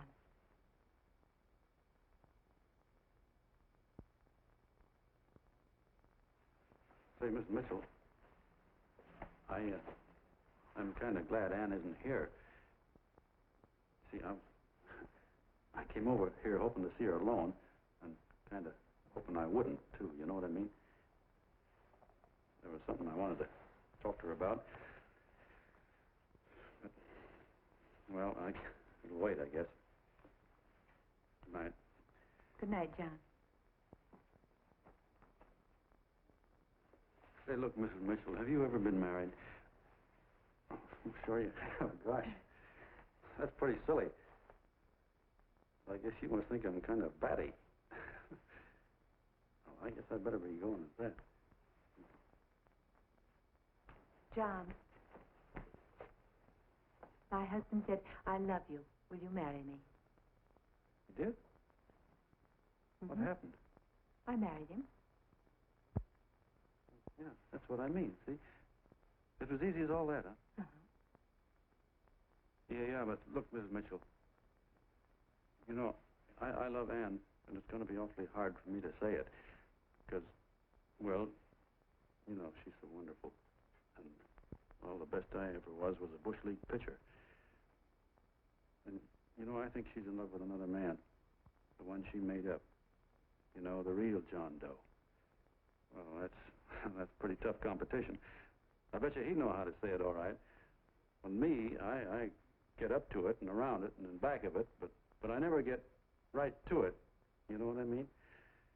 So the only chance I've got is, well, if somebody could kind of give her a warning, sort of prepare her for the shock. You mean you'd like me to do it? Hmm? Well, I was thinking that, yeah, you know, sort of break the ice. Of course I will, John. Thank you, Mrs. Mitchell. Hey, you're okay.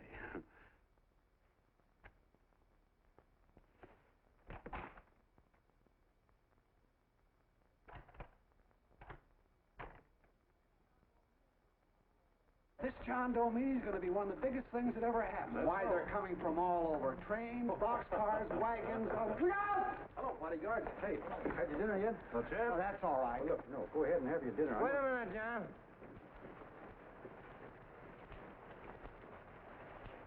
Hello, Mr. Connell. All right, John.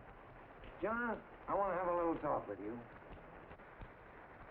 What's the matter? Are you falling? Come in. Hey, boss. Oh, quiet.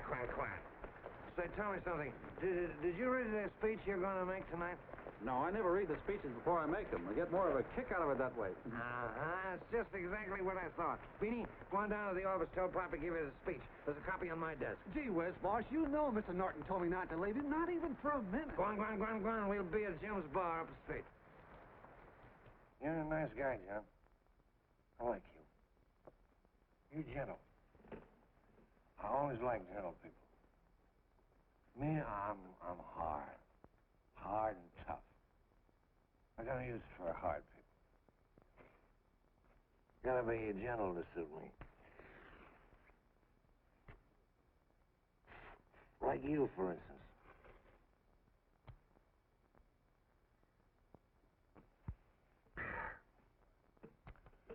Yep, I'm hard.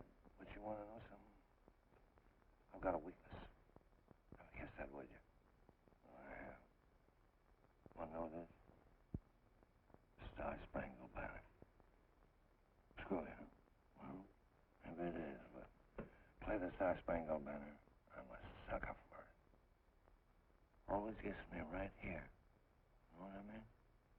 Yeah, it gets me right back here. Oh, back there, huh? Well, every man to his own taste. You weren't old enough. You weren't old enough for the World War, were you, dear? No, of course not. Oh, you must have been just kidding. I was just ripe and raring to go. You know what my old man did when I joined up? He joined up, too. Got to be a sergeant. And that's a kick for you. We were in the same outfit. Funny, huh? Hmm?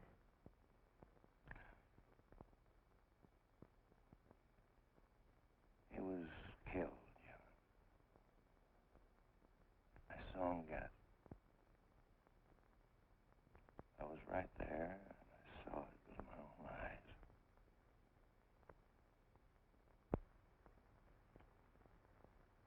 Me, I came out without a scratch.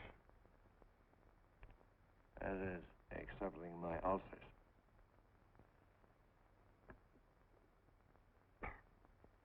We should be drinking milk, you know. This stuff is poison. Hey, Tubby. Yes, Mr. Canal? What do you say, huh? All right. Yep, I'm a sucker for this country. I'm a sucker for the Star-Spangled Banner, and I'm a sucker for this country. I like what we got here. I like it. A guy can say what he wants and do what he wants without having a bandage shoved through his belly. And that's all right. You betcha. Yeah. Well, we don't want anybody coming around changing it, do we? No, sir. When they do, I get mad. I get boiling mad. Right now, John, I'm sizzling. I get mad for a lot of other guys besides myself. I get mad for a guy named Washington, and a guy named Jefferson, and Lincoln. Lighthouses, John. Lighthouses in a foggy world. You know what I mean? Yeah, you bet. Listen, pal. This fifth column stuff is pretty rotten, isn't it? Yeah, it certainly is. And you'd feel like an awful sucker if you found yourself marching right in the middle of it, wouldn't you? You. Of course, you would have known it because you're gentle. But that's what you're doing. You're mixed up with a skunk, my boy. A no-good, dangerous skunk. So you're not talking about Mr. Norton, are you? I'm not talking about his grandfather's pet poodle. You must be wrong, Mr. Cannell. He's been marvelous about the John Doe clubs. Yeah? Say, you're as sold on this John Doe idea, aren't you? Sure. Sure. I don't blame you. So am I. It's a beautiful miracle. A miracle that can only happen right here in the good old USA. And I think it's terrific. What do you think of that? Me, hard-boiled Cannell, and I think it's plenty terrific. All right. Now, supposing a certain unmentionable worm whose initials are DB was trying to use that to shove his way into the White House so he could put the screws on, so he could turn out the lights in those lighthouses. What would you say about that, huh? Nobody's going to do that, Mr. Cannell. They can't use the John Doe clubs for politics. That's the main idea. Is that so? Then what's a big political boss like Hammer doing in town? And a labor leader like Bennett? And a lot of other big shots are up at DB's house right now. Wolves, John. Wolves. Waiting to cut up the John Does. Wait till you get a gander at the speech you're going to make tonight. You're all wet. Miss Mitchell writes those speeches. Nobody can make her write that kind of stuff. They can't, huh? Who do you think writes them? My Aunt Emma? I know she writes them. And gets a big bonus for doing them, too. A mink coat and a diamond bracelet. Don't write them. Why, that gold-grabbing dame would double-cross her own mother for a handful of Chinese yams. Shut up. If you weren't drunk, I'd... Hey, boss. Here's the speech, boss. Hey. Go on and read it, John, and then start sucking. Hey, wait a minute, Mr. Doe. Tubby? Yes, sir. Better bring me a glass of milk. I'm smoking too much. Yes, Charlie? Got everything all set? Fine. John Doe been taken care of? Good. How many people do you think will be there? 15,000? Oh, my, that's fine. Now, listen, Charlie. As soon as John Doe stops talking about me, I want you to start that demonstration. And make it a big one, you understand? Don't worry about that, DB. My boys are there. They'll take care of it. What? Yes, I'll be there 15 minutes after I get your call. Why, Mr. Doe. Where are they?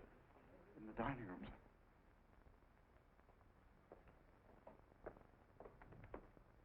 Now, gentlemen, I think we're about ready to throw that great big bombshell. Yeah, well, it's about time.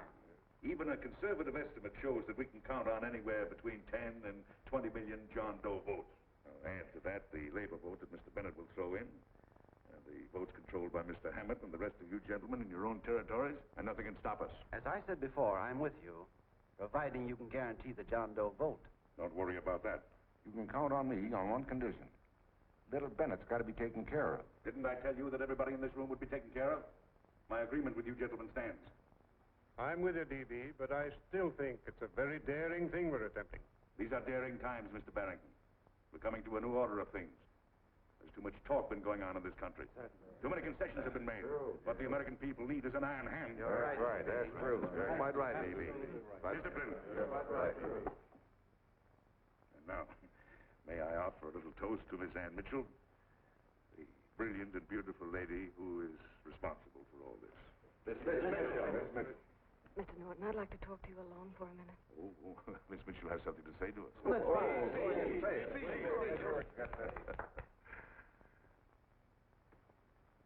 Hello.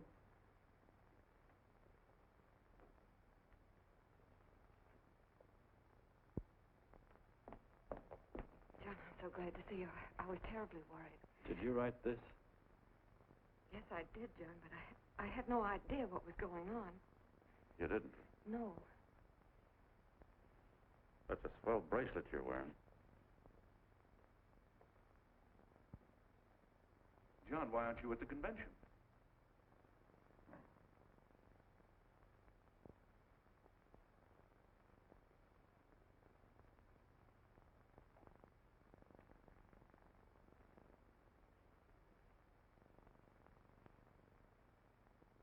Is there anything wrong? No, nothing's wrong. Everything's fine. So there's going to be a new order of things, huh? Everybody's going to cut himself a nice fat slice of the John Does, eh? You forgot one detail, Mr. Big Shot. You forgot me, the prize stooge of the world. Why, if you or anybody else thinks he's going to use the John Doe clubs for his own rotten purpose, he's going to have to do it over my dead body. Oh, hold on a minute, young man. Hold on. That's rather big talk. I started the John Doe clubs with my money.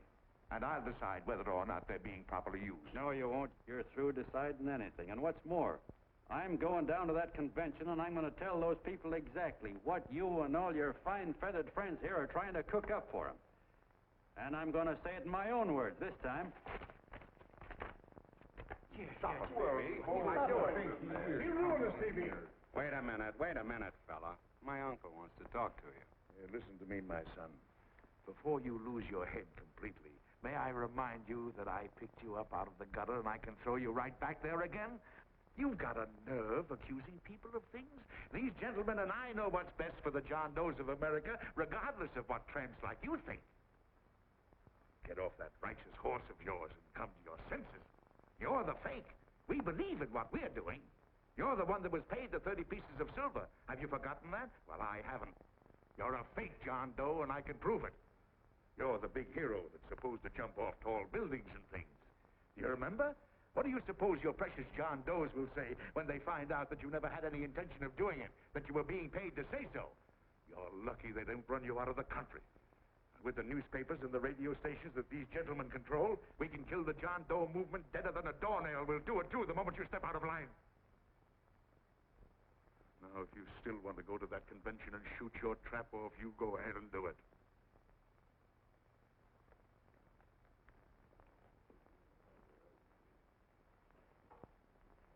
You mean to tell me you'd try to kill the John Doe movement if you can't use it to get what you want? You bet your bottom dollar we would.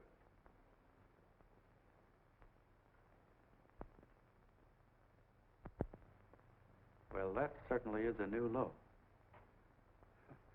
I guess I've seen everything now. You sit there back of your big cigars and think of deliberately killing an idea that's made millions of people a little bit happier. An idea that's brought thousands of them here from all over the country, by bus and by freight and jalopies and on foot, so they can pass on to each other their own simple little experiences. Why, look, I'm just a mug and I know it, but I'm beginning to understand a lot of things.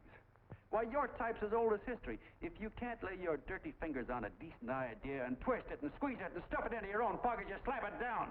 Like dogs, if you can't eat something, you bury it. Why, this is the one worthwhile thing that's come along. People are finally finding out that the guy next door isn't a bad egg. That's simple, isn't it? And yet a thing like this got a chance of spreading till it touches every last doggone human being in the world, and you talk about killing it. Why, when this fire dies down, what's going to be left? More misery, more hunger, and more hate. And what's to prevent that from starting all over again? Nobody knows the answer to that one, and certainly not you with those slimy, bollocksed up theories you got. The John Doe idea may be the answer, though. It may be the one thing capable of saving this cockeyed world. Yet you sit back there on your fat hulks and tell me you'll kill it if you can't use it. Well, you go ahead and try. You couldn't do it in a million years with all your radio stations and all your power. Because it's bigger than whether I'm a fake. It's bigger than your ambitions, and it's bigger than all the bracelets and fur coats in the world. You bet it is, John. And that's exactly what I'm going down there to tell those people. A minute, you ungrateful rat. My uncle's been too good. He's getting away. Give me the boat. John! I've always told you, D.B., you're playing with dynamite. Wait. All right, now, get away. Before he gets through tonight, he'll rule us all. Now, stop and call. Don't worry, I've been ready for this. John! Oh, John, please listen to me. Please, I can explain everything, John. I didn't know what they were going to do. Let me go with you, John. John, please. Go ahead, driver. Ballpark. John, please let me go with you. Please. John! Mr. Martin wants to see you. Listen to me, Mayor Lovett. You do as I say. I want them both arrested. You tell the police department to pick up Canal. I've got the girl here. I've got the bullet. I don't care what you charge him with. If you're worried, let him go in the morning, but keep him in jail overnight. Hello, Bulletin. Put wire on.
Ladies and gentlemen, let us have a moment of silent prayer for the John Does all over the world, many of whom are homeless and hungry. Rise, please. Everybody rise.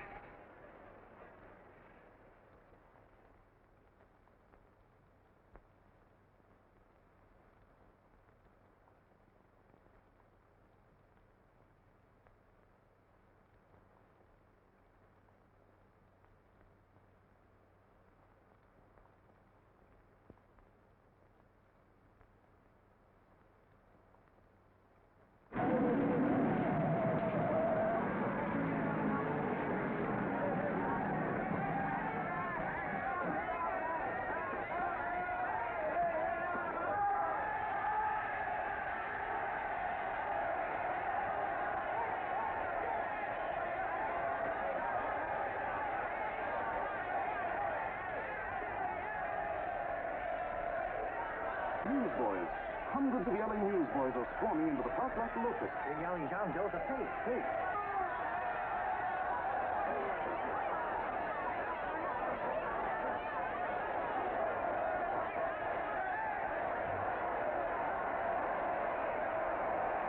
Federal investigation urged by Chamber of Commerce. How could he be a fake? It must be some kind of a gag.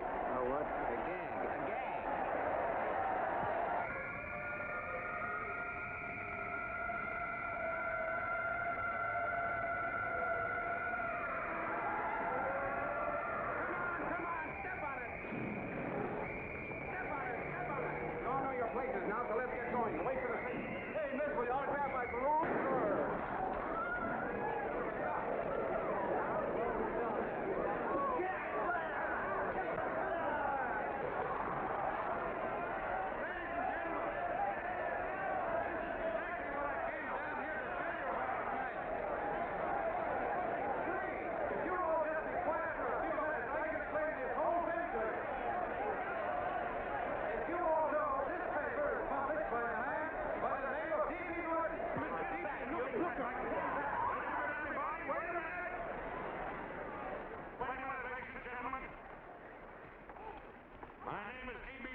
being a fisher.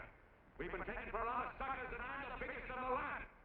I spent a fortune backing this man in what I believe to be a sincere and worthy cause, just as you all did.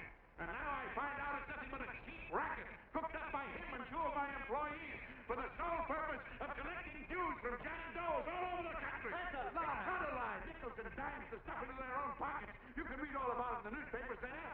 That's a lie. Listen, This man had no intention of jumping off the top of a building. He was paid to say so. Do you deny that? That's got nothing to do with it. Were you paid for it or weren't you? Yes, I was paid, but there And what about the suicide note? You didn't write that either.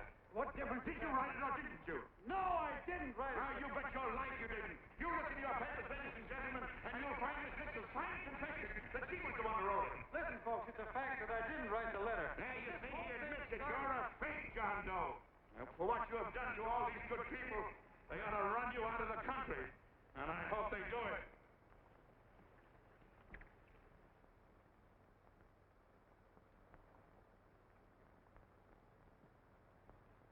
Speak up, John. We believe you. Please, listen, folks. Now that he's through shooting over his face, I've got a couple of things to tell you about. Come on, the rest of you get in here and riot. Break this crowd up. Come on. I'm sorry, folks, but we can't hear him anymore. Something's gone wrong with the loudspeakers. John Doe's a fake. Boo! They can't hear me. This thing's not working. Ladies and gentlemen.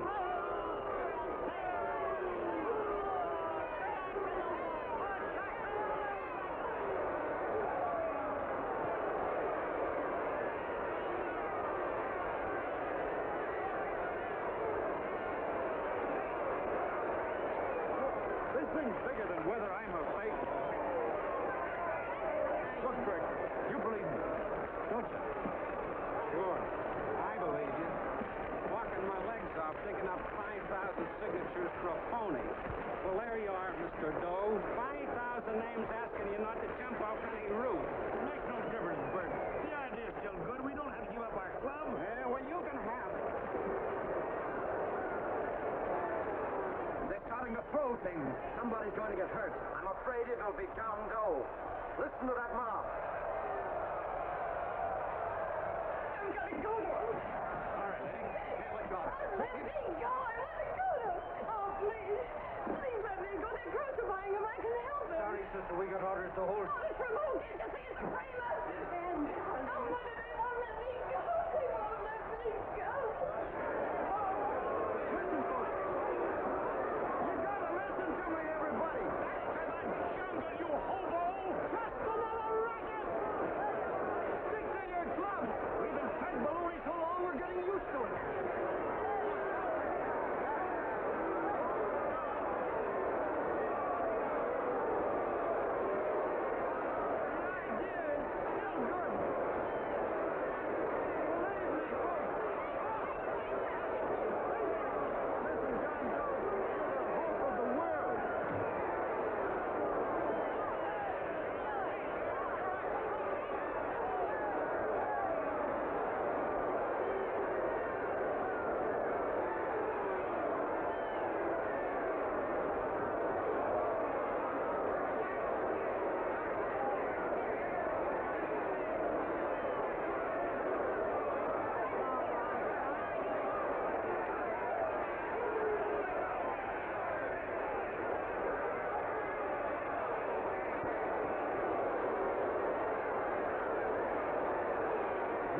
Managed to get him out of the park. If that boy isn't hurt, it'll be a miracle. Ladies and gentlemen, this certainly looks like the end of the John Doe movement. Well, boys, you can chalk up another one to the Pontius Pilots.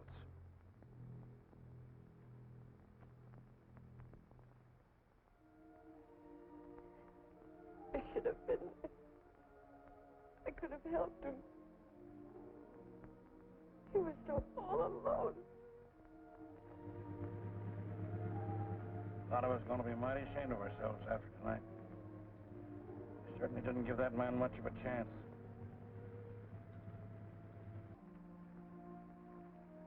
Have some more coffee, Long John? No thanks, Colonel.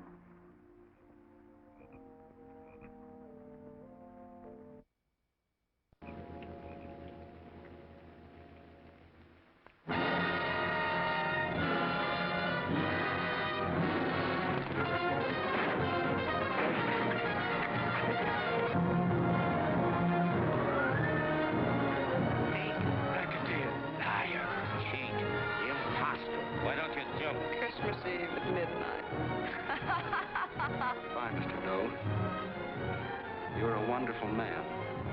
And God bless you, my boy. Now get in there and catch.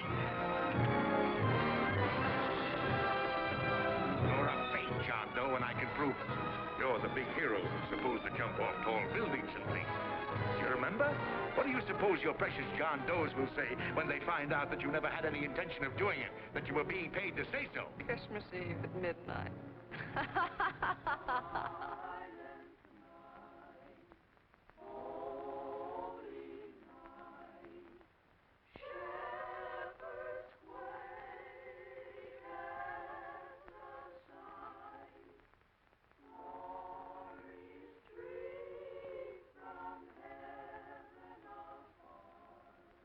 Merry Christmas, son. Merry Christmas.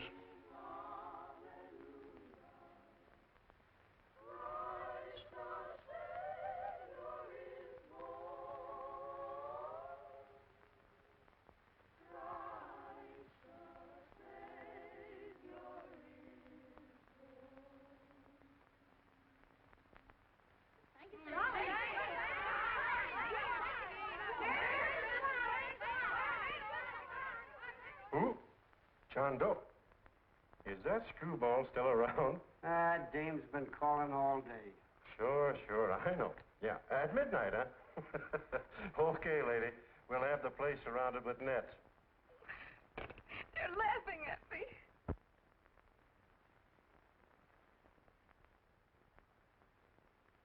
You're a sick girl, Ann. You better take it easy. Whom are you calling now? You called that number not 10 minutes ago. Hello, Mr. Canal. Have you seen him yet? Now listen, Ann, he can't possibly get in without our seeing him. I'm watching the side door, and the colonel's out front, so stop worrying. Oh. Thank you.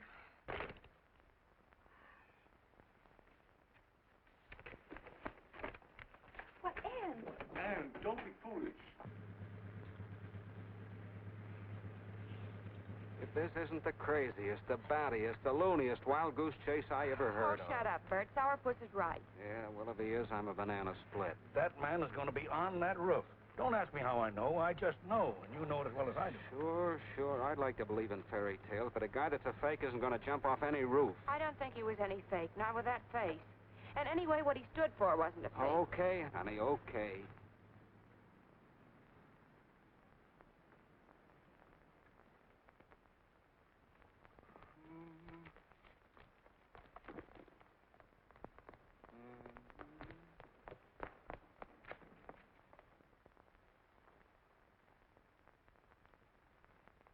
Elevators ain't running.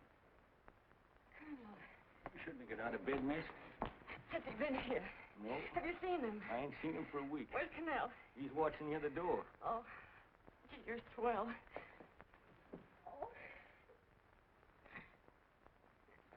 There's no sense in going up there. I've been here for hours. He ain't here. Let me go, will you? Now, that's crazy. It's 14 floors.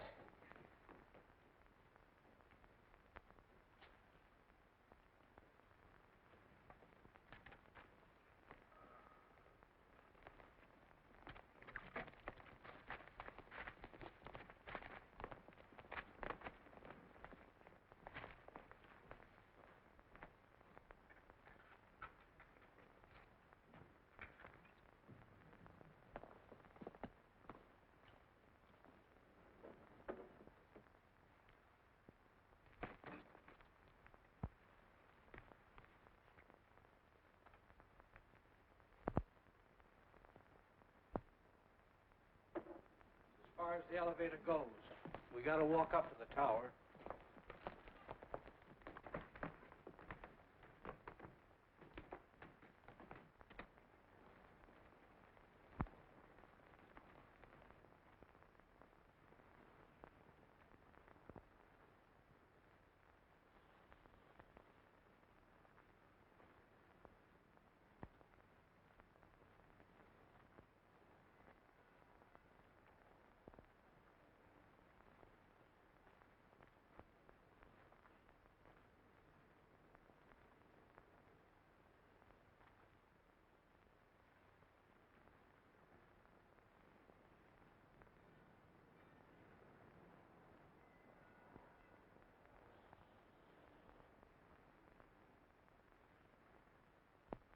That tramp was probably full of Christmas cheer and asleep in some flop house. Let's go. I've got to decorate my tree.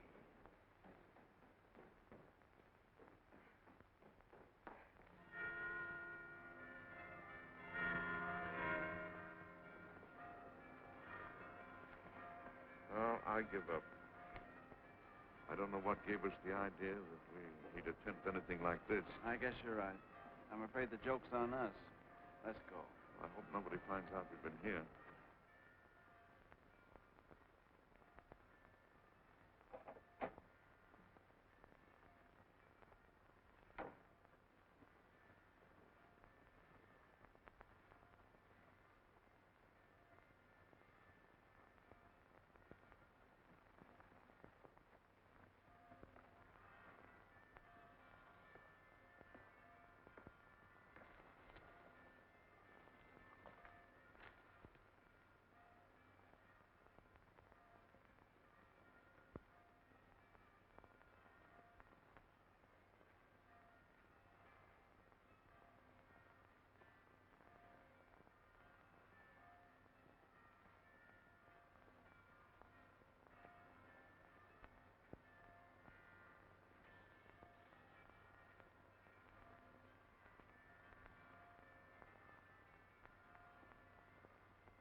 I wouldn't do that if I were you, John.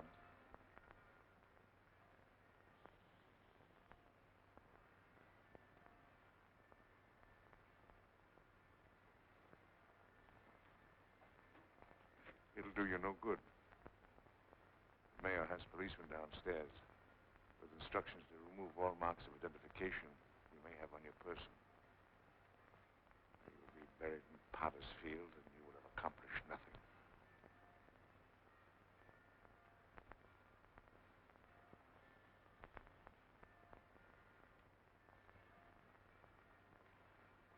I've taken care of that. I've already mailed a copy of this letter to Mr. Cannell. John, why don't you forget this foolishness? Stop right where you are, Mr. Norton, if you don't want to go overboard with me.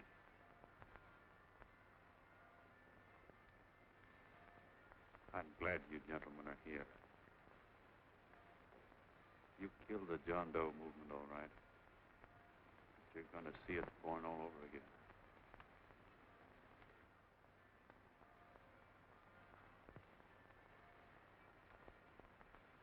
Now, take a good look, Mr. Norton. John! John! Oh, John, no, I won't let you unlock your darling. Oh, please. Please don't give up. We'll start all over again. Just you and I. It isn't too late. The John Doe movement isn't dead yet. You see, John, it isn't dead or they wouldn't be here. It's alive in them. They kept it alive by being afraid of it. That's why they came up here. Oh, darling. Sure, it should have been killed. It was dishonest. But we can start clean now. Just you and I. It'll grow, John, and it'll grow big because it'll be honest this time. Oh, John, if it's worth dying for, it's worth living for. Oh, please, John. Oh. Oh, please, please, God, help me. John, look at me. You want to be honest, don't you? Well, you don't have to die to keep the John Doe idea alive. Someone already died for that one. The first John Doe. And he's kept that idea alive for nearly 2,000 years. It was he who kept it alive in them. And he'll go on keeping it alive forever and always. For every John Doe movement these men kill, a new one will be That's why those bells are ringing, John. They're calling to us. Not to give up, but to keep on fighting, to keep on pitching. Oh, don't you see, darling? This is no time to give up. You and I, John, we... Oh, no. No, John. If you die, I want to die, too. Oh, I love you. Oh, John.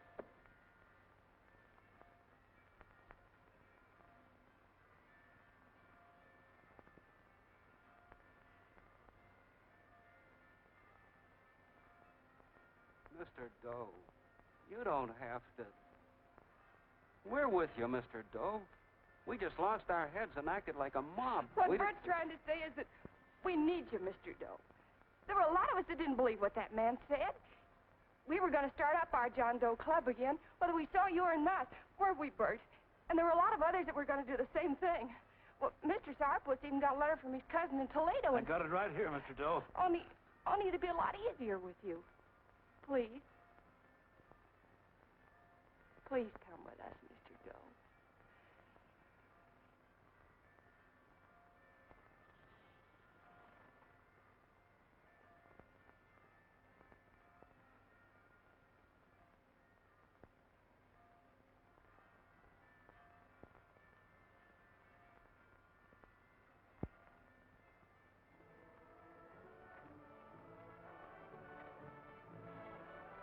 Long John. Mr. Doe. Here, we'll help you with her. She'll be all right. Mr. Doe, take her right down to the car. Right up. Look, we got a car right down. They are, Norton, the people. Try and lick that.